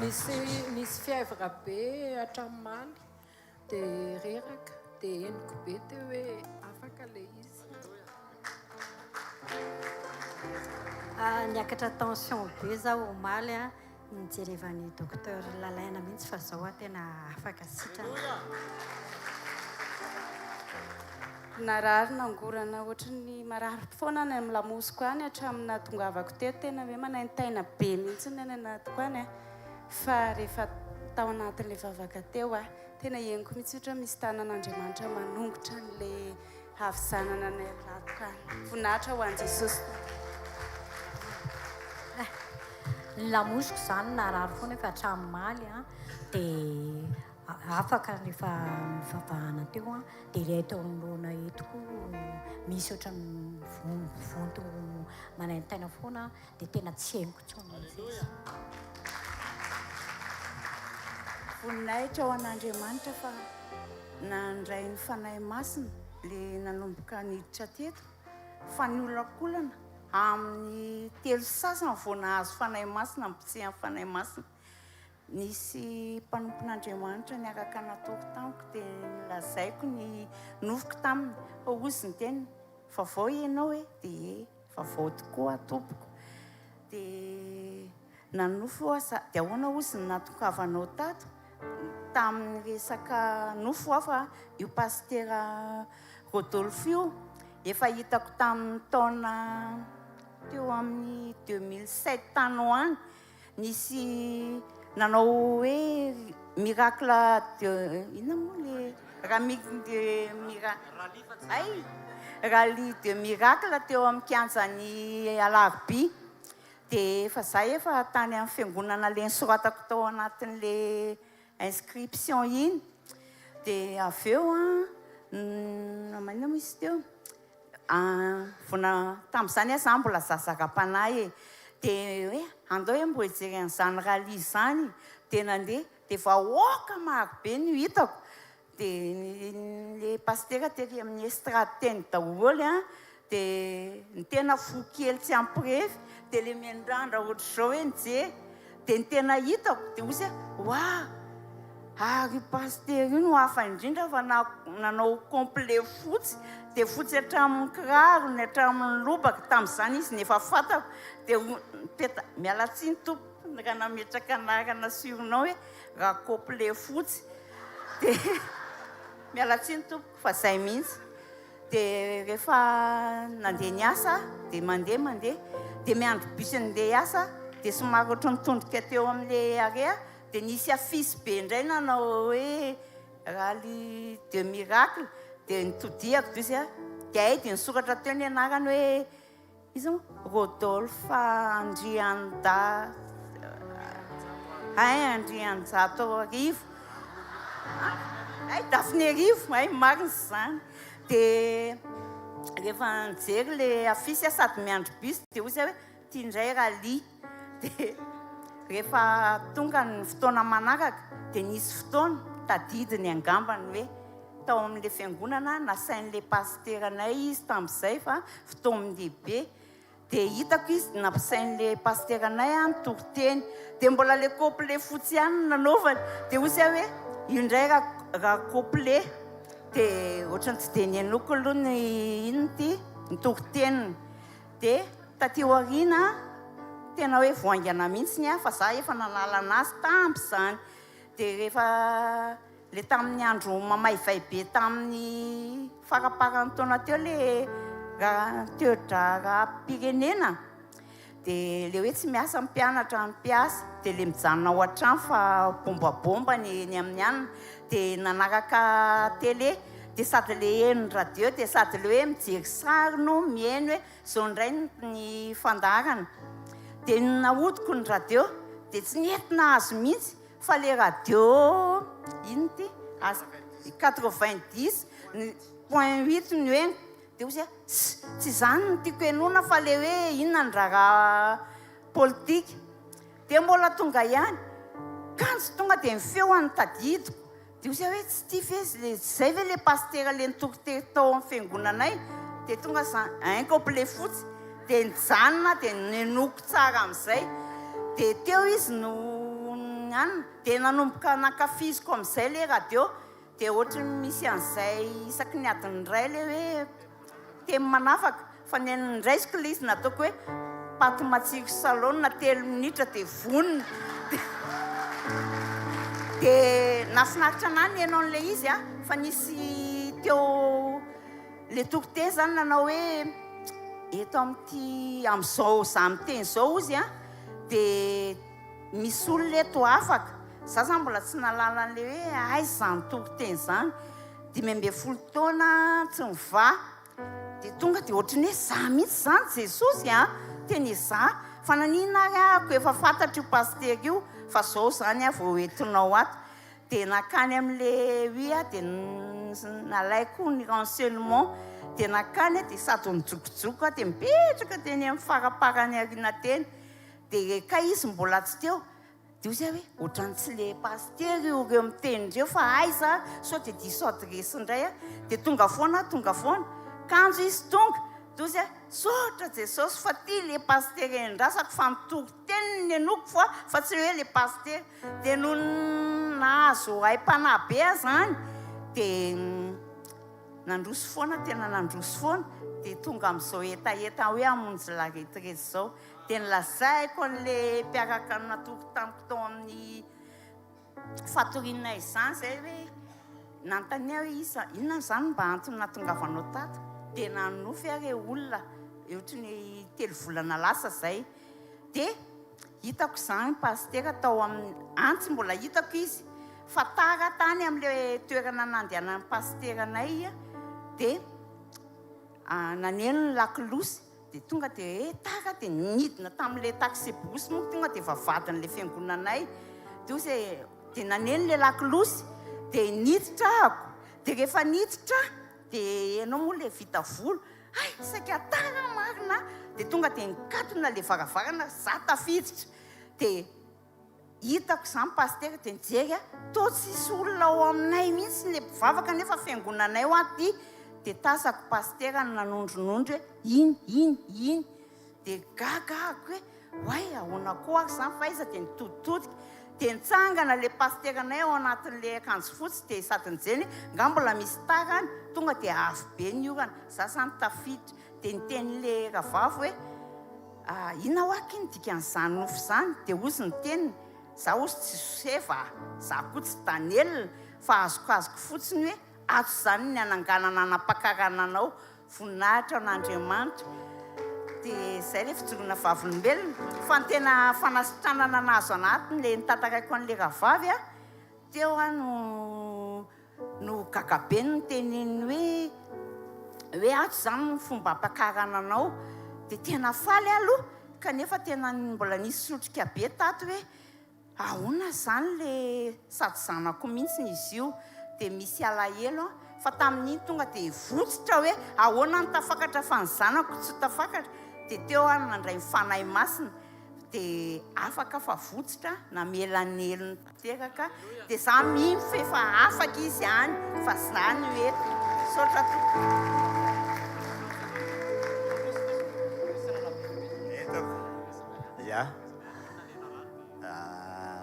tonga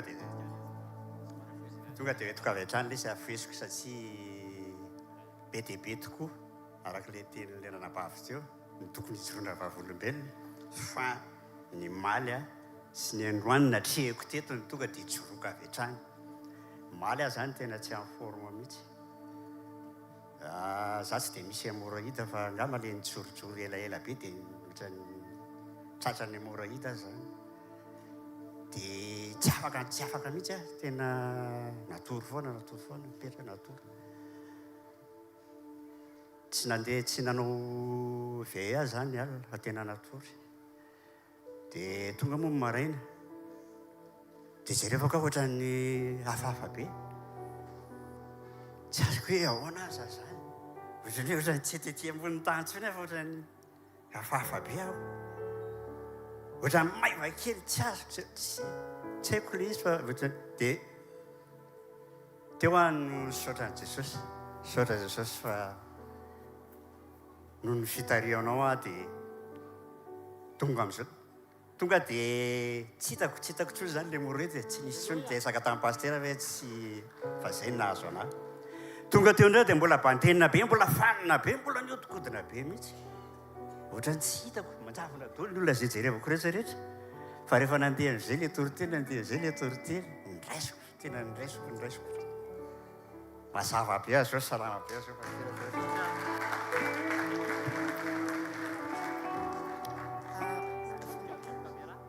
voninahitra ao an' Jesosy tato amin'ny atoko tato zany ohatra ny misy manendrina zany ohatrany hoe vizana be efatra amin'ny maly fa za reo mianotory teny eo dia tena miteny an'ilay akaiky foana hoe tena reraka hoa za dia misy taona moa za matory eo akaiky mihitsy dia mieritratra hoe sao dia andeha iverana ary amin'ny fahadrina atory dia za rehefa andeha hieno dia niaritra teo foana dia ny rehefa le mivavaka amin'izay dia mieniko tena maivana amin'izay niatikako za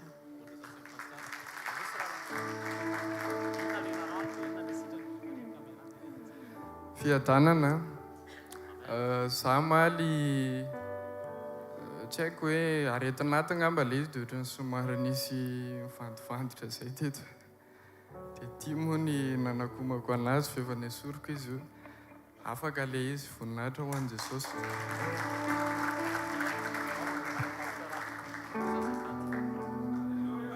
Alleluia ty vavolombelona ty dia tsy mahapastera ty alleluia nisy vesatra tato anatin'ny foko zay hoe tsy zakako indrindra raha misy ny fotoana laniko dia ny vavaka ho an'ny zanako dia natsapa reraka ahako dia niresaka zay mivady hoe satria maly vohitsy le teny hoe ianao efa firy amin'ny dame efa mapotra efa zao dia hoentinao amin'izay dingana zay mifitezanao ny zanakao dia tsapako le izy hoe zay zay mivady hoe tena iovatsika dia vavolombelona anankiray teo tena hoe niezaka satria nandritry ny alina tena mivavaka dia tena tsy resiko tsony teo nantoromaso fa dia za nefa tia andray le mesazy dia niady tao anatin'ny nofo dia natsapa fanatrehana fafa zay za fa ny zavatra tsapako hoe vao nanaloka nandalo tamiko karazana azavana be zay dia nisy fitoniana tato anatin'ny foko dia ny zavatra nitovizana mivady dia nijery azy niara-nilatsaka ny ranomasonay dia tena tsapako hoe teo mifanatrehan'Andriamanitra sitrana ny foko lamina ny ato anatiko sitran'Andriamanitra ny ankonako velona zay mivady miandry an' Jesosy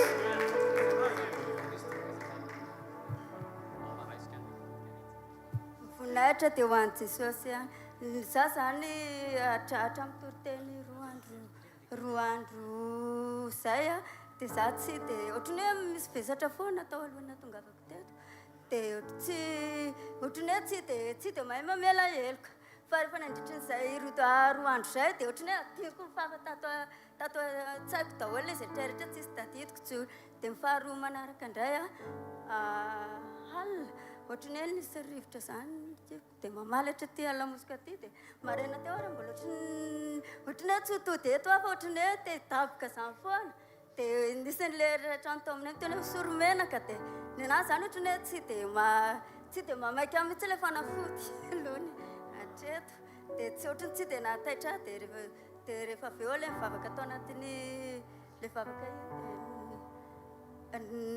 ohatrany hoe avy dia mivoaka ohatrany hoe voaka ho azy hatrany voaka zany le rivotra dia matanjaka dia tapitra hony ao ary mandroso rahalavo ary tain'i Jesosy daholo tompoko 2008 ihany nanolo tena ho an'i Jesosy dia 2012 ihany niditra tato amin'ny hvkl dia tao anatin'izay zaho ohatrany hoe kristianina manana double vie zany ohatrany hoe le hoe mizarazara anankiroa fahatsapako hoe zao aty zanotsono fa tena hoe alohan'ny andehanako taty dia efa misy fahotana vonina rehefa hiverina aty dia hanao programma fahotana fa fatako hoe tsy zanontsony andro any.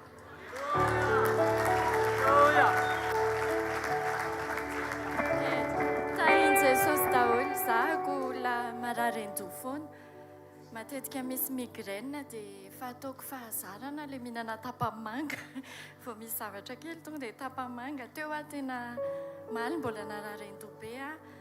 Dia andro amin'ny maraina teo fanina be dia ozy izay fa maninona ary avavaka dia hihinana tapamanga fa aleo tena apetrako amin'i Jesosy tanteraka amin'izay le aretina andosy le mavesatra lava dia tena sitrana teo ny eo tamin'ilay nivavaka.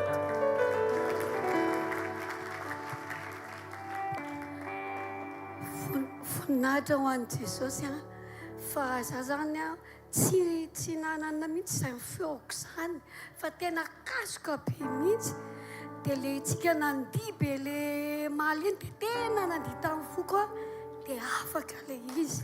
Izay voalohany dia faharoa alohan'ny andehanako aty amin'ny la retraite zany izay moa tsakakay tsy mipetraka dia mitazana teo ambaravarakely any azoma dia ohatra mivoatsindro mafy teto amin'ny ambanonongotra rako teto dia narary tena narary dia ozy izy aho hoe tsy mainty sitrany io any amin'ny la retraite any dia vao le vavaka fanasitrana tao dia apetrao izy pastery amin'ny marary dia napetrako dia mbola tsy sanidina aloha le teo fa nitsapatsapaiky ohatr'izao dia manao fihetsika ohatr'izao tsy hainkotsony dia efa sirana soamatsara ao voninahitra ao Jesosy.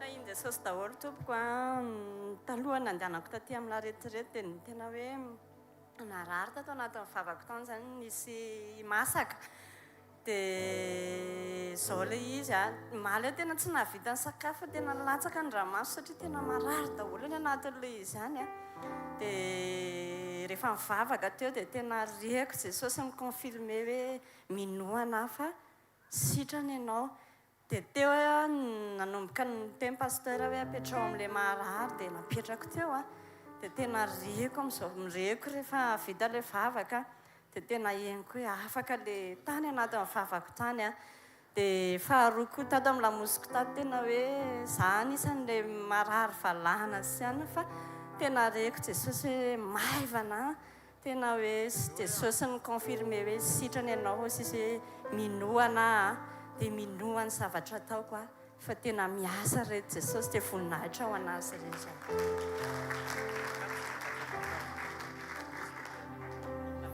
Voninahitra ho an'i Jesosy rery ihany talohany natombavaka taty aloha dia saika tsy tonga tataty satria be dia be ny sakatsakana dia no nyteny an-dalana teny dia misy zavatra narary ny mijery atatsy dia tena narary be dolodolo ny teniko ary tena vizana be dolodolo dia niteny fotsiny olona hoe tsy naninona ve zaka hoe Jesosy eo foana dia no ny arivana afaka malona izy iny zany dia narary be dolodolo le vatako dia osaka hoe za tsy mahita afa-tsy Jesosy fa izay ny fantatro dia nandritra ny maly moa le nisy nihetsiketsika be iny dia mazevatra le tongotro fa tsy nampaninina fa niaritra teto voninahitra Andriamanitra dia androany tena tsapako hoe maivana daholo ny vatako ray manontolo.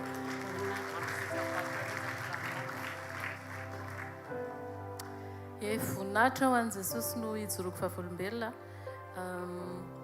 za mipetraka eo izany hoe le izy zany efa ngamba efa herinandro mahery teo mavesatra be ohatrany hoe mibaby kitapo 20 kilo zany amin'ny lamosiko dia iny marary daholo dia tamin'ny sabotsy moa zany nisy mpanompon'Andriamanitra zay ohatrany tony dia narandray ny lamosiko avy aoriana fotsiny izy dia natany ohatr'izao dia azokazoko be ny haiko dia nefa tsy nahafaka an'le izy vao marary ihany le izy dia misy mouvement ataoko dia misy zavatra mifanindrotra ngamba ny ozatra dia marary be mihitsy ny lamosiko mbola vao eo zany tsy hoe efa ela fa vao eo koa mbola narary le izy dia rehefa nandeha vavaka fanasitranana dia hoe apetraka amin'ny faritra marary ny tanana dia tsy hitako izay apetraka fa ny lamosiko rehetra marary daholo hoe zay hoe ataoko hoe tongamba hoa dia mikorina midina any le fanasitranana rehefa mivavaka dia napetraka teo ny tanako dia navariana nandeha le vavaka dia nandrezatra be mihitsy dia tsy nitsahatra nandrezatra tanatin'le vavaka dia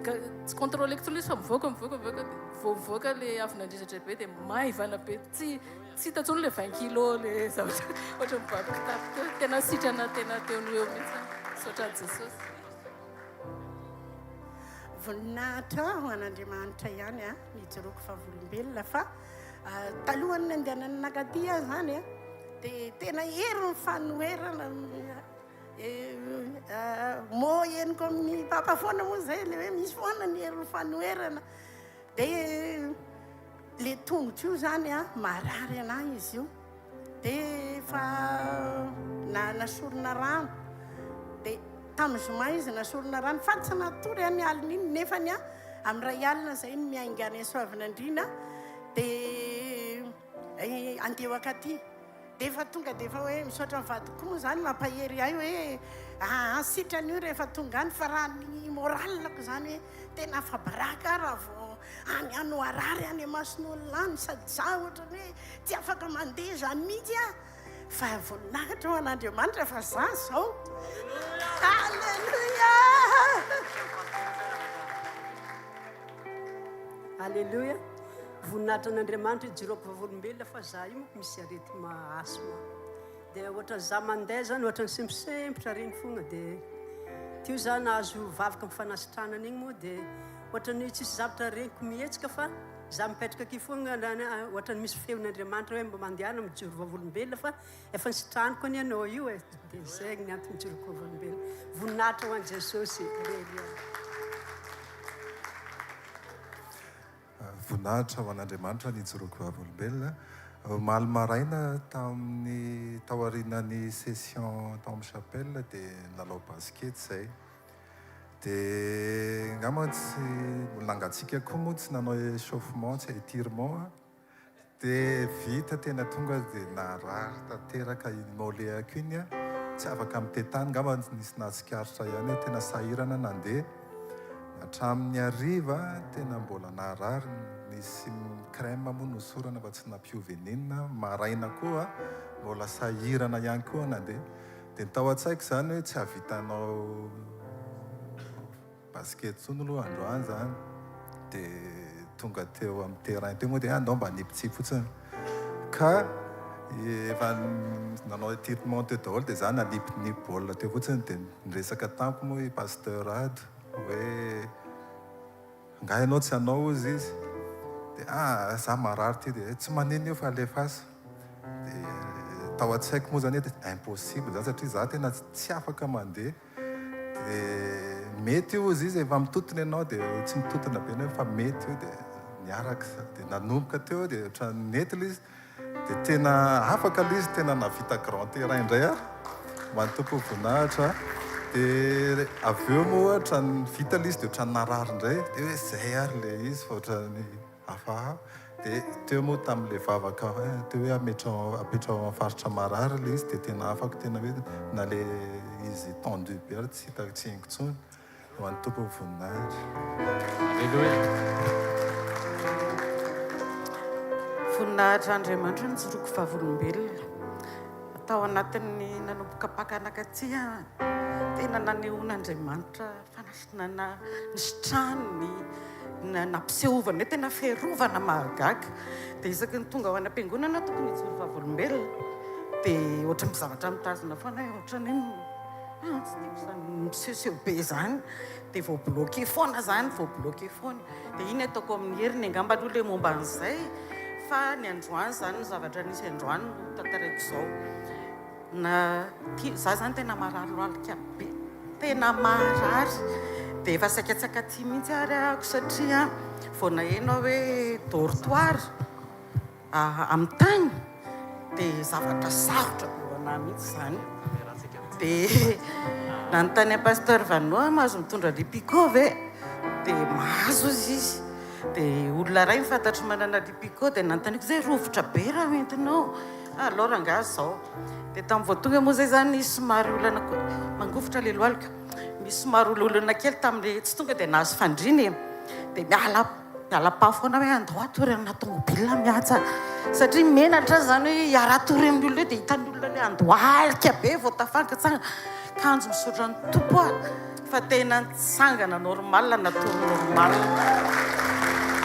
dia ny zavatra le marary mbola tao a fa zakako fa teo zany ny zavatra tena nagagana le tsika mivavaka teo iny dia gaga be ahako fa afaka nanao an'izao ty tompo mipetraka dia misy an'io zavatra ambany io dia gaga be fa nataoko ohatr'izao le izy dia nety tsy marary zany a dia mbola ozy hoe joro vavolombelona ty dia zany alao aloha atao ese lasa nakany WC teo dia en principe raha mipetraka eo ary a dia efa maka rindrina aloha zany vao dia nefa ny ajereo zany so dia voninahitra nandro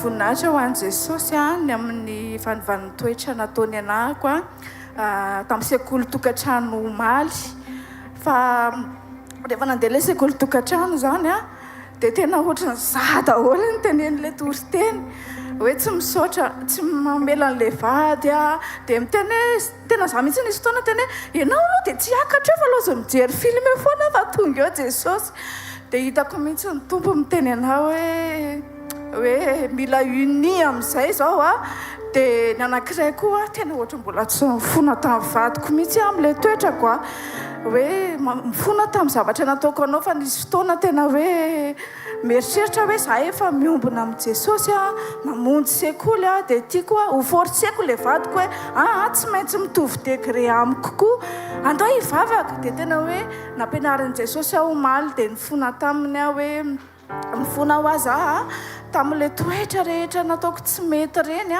fa zao tsika tonga dia hiaraka iombana amin'ny Jesosy dia hiara-hiakatra dia ho an'i Jesosy ny voninahitra dia ny anankiray koa ilay addiction miasako moa zany en ligne dia mandray telefonina foana fa tamin'ny maly tena hengo be mihitsy ny hoe ahafahanao Jesosy fa ohatrany hoe asa le atao fa tsy mety mihitsy raha tsy vao miratra masoko dia mijery telefonina dia ohatra hoe tokony hijery message na mamaly message dia mijery actualité le hoe inona indray ny ado inona indray fa tao anatin'ilay 3 jours tena nataon'i Jesosy tsy nijery mihitsy dia mivahako teto ilay addiction hoe Jesosy raha riva mody anay trano tena fehezonao raha mijery eo dia mamaly ny asa dia mamaky baiboly mentory teny tena hoe zava-panany jerenao dia ho an'i Jesosy ny voninahitra ho an'i Jesosy za moa zany anaty grossesse amin'izao dia alleluia zafady fa efa voabazy be dia fahatsapako tamin'ity zaza faefatra ity efa tena hoe tsy dia tena matanjaka be tsonatra tamin'ny dia moa dokotera koa zany teny hoe ohatrany hoe efa manify kely ny tranonjaza ohatrany hoe efa grossesse à risque dia za tena efa henoko hoe tsy matanjaka tsy zay dia tonga taty nefany dia jerena ohatra be da be ny ekipa tsy eo hifandimbidimby eto dia tsy maintsy eto zany Jesosy dia tena tsapako hoe reraka be aloha tao anatin'le 2 jours dia nefa tena nangetaheta tsy te hiraty teny mihitsy dia teo foana dia eo vao ampatsahivin' Jesosy fa manana problème na lamosina be mihitsy dia raha le condition le fandriana ataoko tena tsy netamiko fa eo tadidiko hoe tsy maninona mihitsy zao dia vavaka fanasitranana teo dia ny fenon'ny fanamasina herin'ny fanavaozana misy feo zay miteny ana foana hoe tanareo pirany eo dia lasa miady novoko sy fanahiko hoe grossesse à risque ivazavaza be eo nefa za efa tsy zay mihitsy efa tsy maintsy misendoatra kely foana rehefa mihira tsy maintsy ohatrany hoe mampiasa hery be dia ohatrany hoe te hitata be ny haiko hoe sao dia afa-jaza toy izy Jesosy tamina teo hoe tsy feo avamiko zany grossesse à risque zany dia tao anatin'izay dia tena henoko hoe ohatrany tsy niatrika an'le lasy sy fieretatory fa tena matanjaka be tena feno hery be dia feno fifaliana be satria midika mihitsy zany hoe rehefa tia nofotsika ty rehefa omena ny mponan'Andriamanitra tsy maty antoko zany sika dia voninahitra ho an'i Jesosy.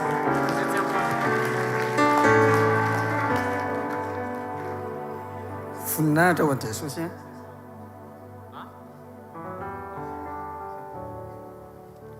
Voninahitra ho an'i Jesosy a nijoroako vavolombelona tamin'ny alakamisy teo a dia tsy naleopeo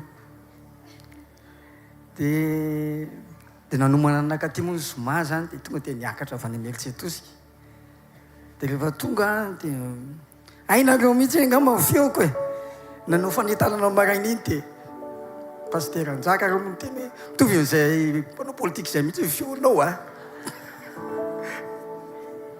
Voninahitra ho an'i Jesosy fa petraka eo ary za efa afaka miteny tsara. Nisy fotoana ary nasaiko le rahalahy to aminay teo no nasaiko miteny hoe ao ataovao fa za tsy izy feo dia hita ao fa mahatsara za ny any inona voamosy izy tsy mahay miteny e fa niezaka niteny fa mety nampimen'ny olona le izy fa tsy maninona fa afaka zao afaka miteny. Voninahitra ho an'i Jesosy ya.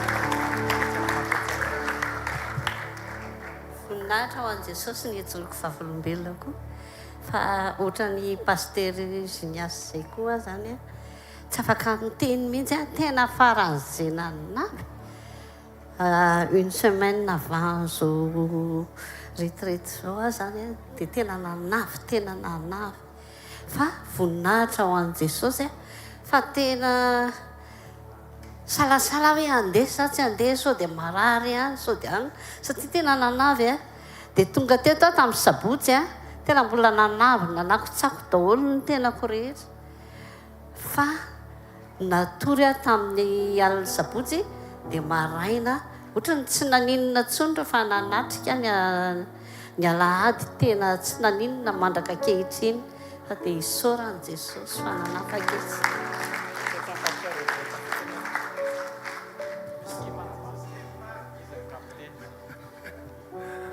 Alléluia. Alléluia. Dia raina Jesosy amem-boninahitra tamin'ny sabotsy heriny azy saika hijoro vavolombelona fa somary taraika ny tena marina zavatra anankitelo no tiako joroana vavolombelona. Voalohany a talohan'ny ty retraite ty dia nametraka fanontaniana tamin'i Jesosy amina zavatra be dia be tokantrano asa hoe inona misy confirmation ny andrasako a dia misy zavatra ihany koa hoe ahoana ny mesure tokony raisiko a vis-à-vis amin'ny vady aman-janako a ny amin'ny mpiara-miasako a be dia be dia tena hoe voavaly daholo le izy surtout le hoe tao amin'ny sekoly tokantrano iny tena hoe ahoana ny fijoroana ao anatin'ny tokantrano malgré ny zavatra rehetra mety hatrehana mety tsy fanaraka amin'ny eritreritra satria marina mihitsy hoe misy fotoana ianao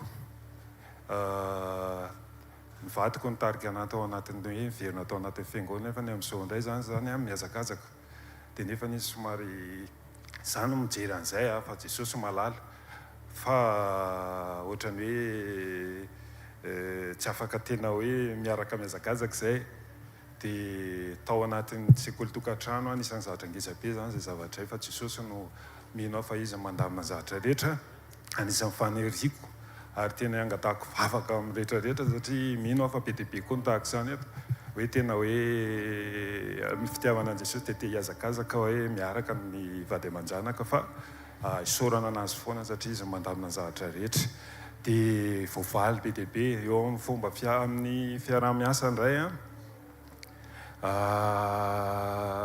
nisy fotoana zay le saika joroko vavolombelona tamin'ny sabotsy resaka toe-po le izy za misy fotoana za perfectionniste be dia tsy haiko le izy fa sao dia lava be fa le toe-po le hoe mamela ny fahavalonao le toe-po nisy asa nataonay zay tany eny tetry lafitsetsy dia namana natokisana tao anatin'le asa no napetraka teo dia nefa ny nalay-panahy zalahy nangalatra tao anatin'le asa za tsy mampasa olona amin'ny andro alahady fa za raha ny insiste hoe ny anjika asa dia hoe hiasa alahady dia zany tena okey raha dia tena niasa ry zalahy dia tratra fakapanahy dia namoaka entana tao ry zalahy dia nisy nahita nefany a dia natsoina dia tonga amin'ny pôlisy a dia niandrasana dia nentana teny amin'ny pôlisy a dia ny zavatra atao anatiko izany dia izay mihitsy nangatako Jesosy inona ny sitraponao tokony ho tanteraka eto dia nisy fampiraharaha amin'izareo leo an-tanàna eo a dia fantatra dia nalainy pôlisy ihany koa fa raha matoa izay izy a tondra zazakely dia nentiny pôlisy tsy akisalasala dia hoe tsy maintsy hoentinay ianao fa nisy zavatra ohatrao dia tany amin'izay dia hoe inona ny fanapa-kevitra reto anatrehan'izao zavatra izao Jesosy raha ohatra ka ho any tsotra ry zareo a araka ny teninao a dia amindra vory zareo tiako fantatra fa tsy marina hoe nanao an'ilay izy dia tena teo a vady moa izany no le raha matoa tsy nitsotra fa le vady no nitsotra dia tsapaka le izy hoe nijory le lehilahy izany ho avadiny rangahy io mamo izy fa tena hoe nijory izy hoe aleo zaho satria ny tany amin'ny pôlisy tsy afaka mijanona tsy mitazona vehivavy mitaiza zany dia tsy maintsy ny rangahy no natao tany dia ny pôlisy nanery hoe ahoana ny fanapa-kevitra anao fa tsy maintsy alefitra fa izay tsy mahazo mijanona tazona n'ity olona ty dia io raha matio a tenendrareo zany hoe alaivo a manolana io alaivo ny vadiny a manolana io raha mateo io dia le temps zay nitady an'le vadiny nentiny lasa tany amin'ny hôpitaly le raha mateo nentin'ny pôlisy hoe lasa tala hoany tsatra ny pression tsy fantatra dia tonga tany zay dia tena lasa tala mihitsy le raha mateo vao fakahita amiko izy dia tonga dia mitrifana be hoe ohatranaao maka tsy makaroa dia hoy izy le vadiny hoe fa nataonao ahoana za efa miaraka amin'ny satria ny zanako koa niaraka taminay zany dia teo koa le rangahy fa nataonareo inona ny vadiko ohatrao tsy dia tena lasa teo dia namerina le Jesosy inona le sitraponao dia nisy ranabavy zay moa niaraka ndao tsika hivavaka hivavaka zay dia tafatory le ramatoa dia tao anatin'io dia tena nanontaniana ny dokotera ina problème misy ohatrao nareo nga no avany olona io zany zay hoy izy ohatrao zay zany ny tantarany hoe zaozao ny zavatra dia tsy maintsy nijery fanafody en fait fihesiko le izy raha ny mesure tokony ho raisana zany dia tonga dia hoe ikadrana le olona fa ny zavatra tao am-poko zany hoe nitsotra le rangahy dia vonona koa izy hanonitra ny entana izay nalainy dia raha ny tena marina tokony mandery zareo na ahoana fa pôlisy tena efa vonona dia eo amin'izay dia hoe afototra izy tsy vitan'izany tena sady vidinao fanafody noentinao izy naterina any an-trano ny karakarana dia tena hoe ohatrany hoe olona tsy fahavalo zany ny tena marina le izy dia ny zavatra tsara kokoa teneny tompo tao anatiko hoe tsy niasa ireo olona ireo nandritra ny fotoana maro meo le vola tokony karamana nandritra ny fotoana tsy niarahana teo dia tamin'izay fotoana izay zay sy pasteur Frank niaraka tany teo nahitako hoe raha tsisy an'io fotoana io a dia tsy afaka niditra tao amin'ny fiainan-jareo Jesosy satria zareo natahotra be tamin'izay sy pasteur Frank hoa hoe mbola andeha iencaisser-anjareo ngamba ny jour tao aorianan'izay zany fa tena hoe nanokatra ny tokatranjareo izy nandraisany an Jesosy dia teo nahitako hoe ny circonstance rehetrarehetra mety heverintsika hoe ratsy raha ny fijery maha-olombelona fa ka ile izy ampiasan'Andriamanitra ikasihan Jesosy an'le olona le circonstance antranga io le olona io sibleny dia tonga tany zay sy pasteur Frank nandray an Jesosy ry zareo ary amin'izao fotoa zao teneniko anareo niova le fiainan'ny olona fomba misy épicerie kely zay fa teneniko anareo le tompony le trano niahiahy hoe andalo eo foana zany zareo koa matahotra zay le tamin'ny voalohany fa rehefa nisy le firavonan'le zavatra rehetra samy na zareo ara tena natsara pisy na le olona tompony le asa koa ara natsara pisy satria hoe vezivezy eo amin'le toerana eo foana satria ireo olona reo zany amin'le toerana io dia matahotra zareo sao dia fa nilamina ny zavatra sady nandray an Jesosy zany ireo olona reo sady nisy fitsarana daholo dia farany ty tongo ty zany a raha ny tena marina efa tsy haiko efa 3-4 semaines zay efa ataoko hoe ray volana dia amin'izao fotoan'izao zany tena io zalahy nanao miaraka nanao bola teo na vita niazakazaka fa dia raina Jesosy mbola anao bola tsika rehefa eo alleluia ho anazy lehibe ndao tiaka mafana Jesosy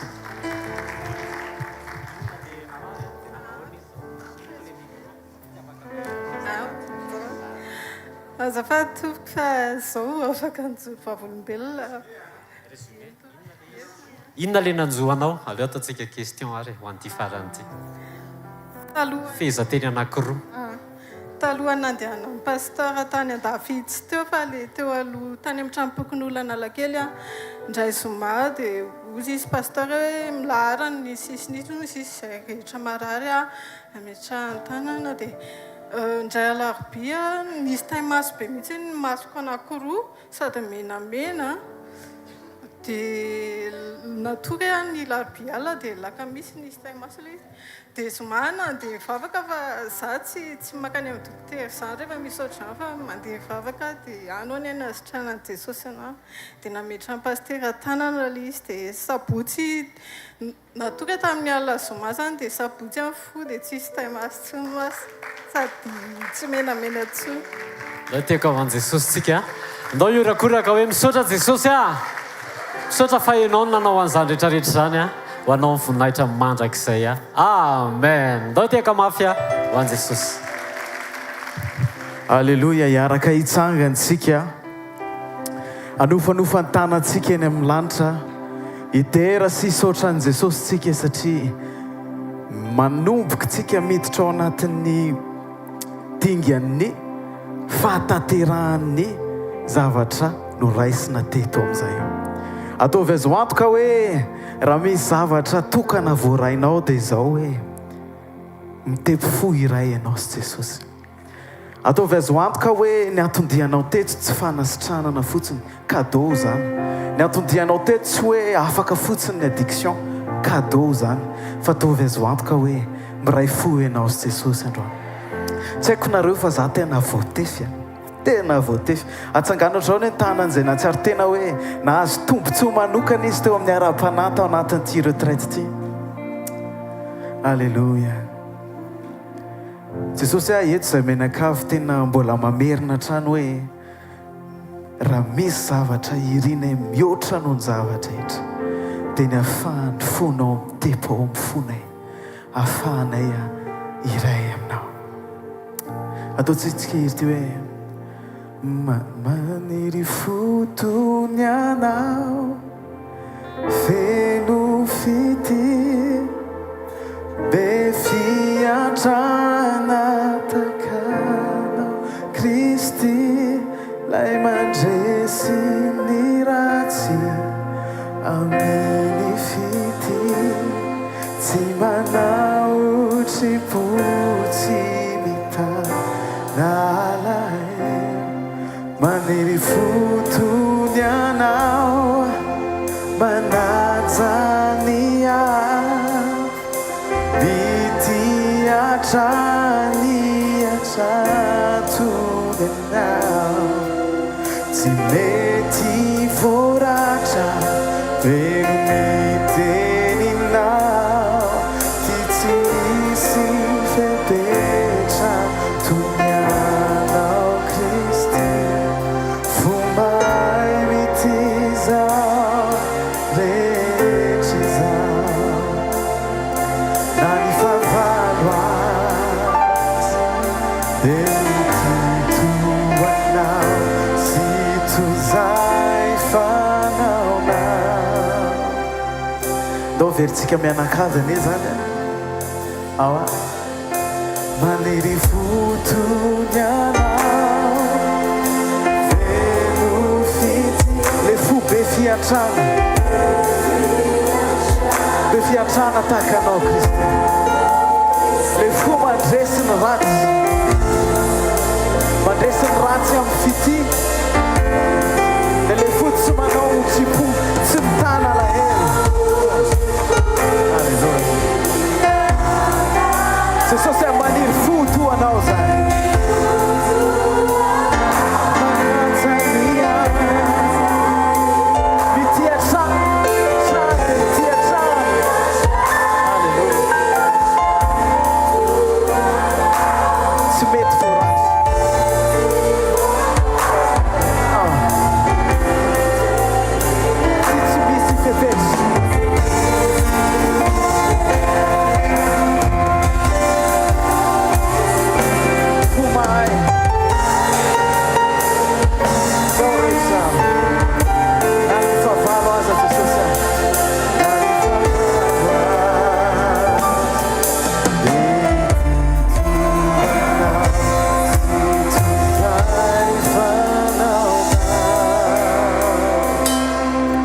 maniry fotony anao feno fity be fiantrana takanao Kristy lay mandresy ny ratsy aminy fity tsy manao tsipotsy mitananay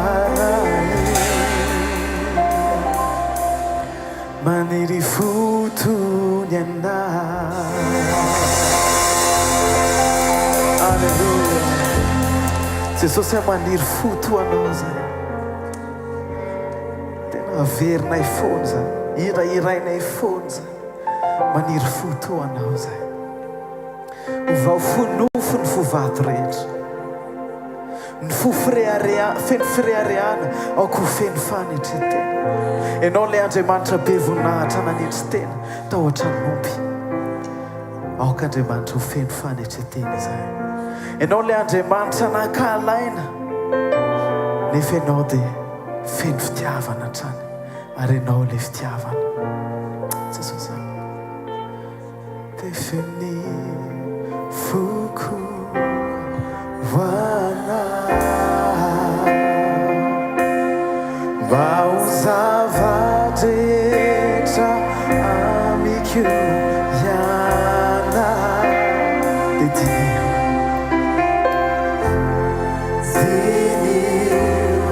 manira i foko toka fome mbola vereza ny androany te feno foko Jesosy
voana dia izao mivoaka n'io varavarana io ianao a olom-baovao tsy taky nidiranao teto a ny voanao teto alleloia andray ny mpanompon'andriamanitra manaraka tsika hiditra ao amin'ny sodrano ary alleloia asio tetanina mafan'andriamanitra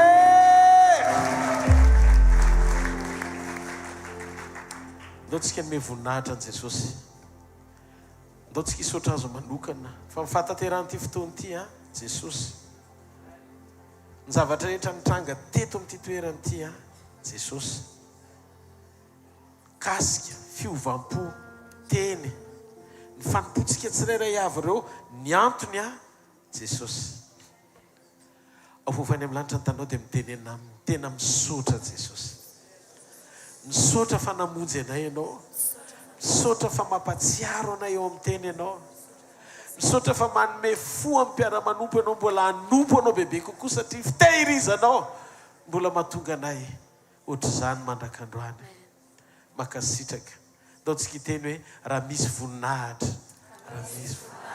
raha misy dera raha misy atsy raha misy fankasitrahana raha misy fahatsarana raha misy fanovana dia tsy avy amin'izanizy fa avy amin'ny jesosy rery andry alleluia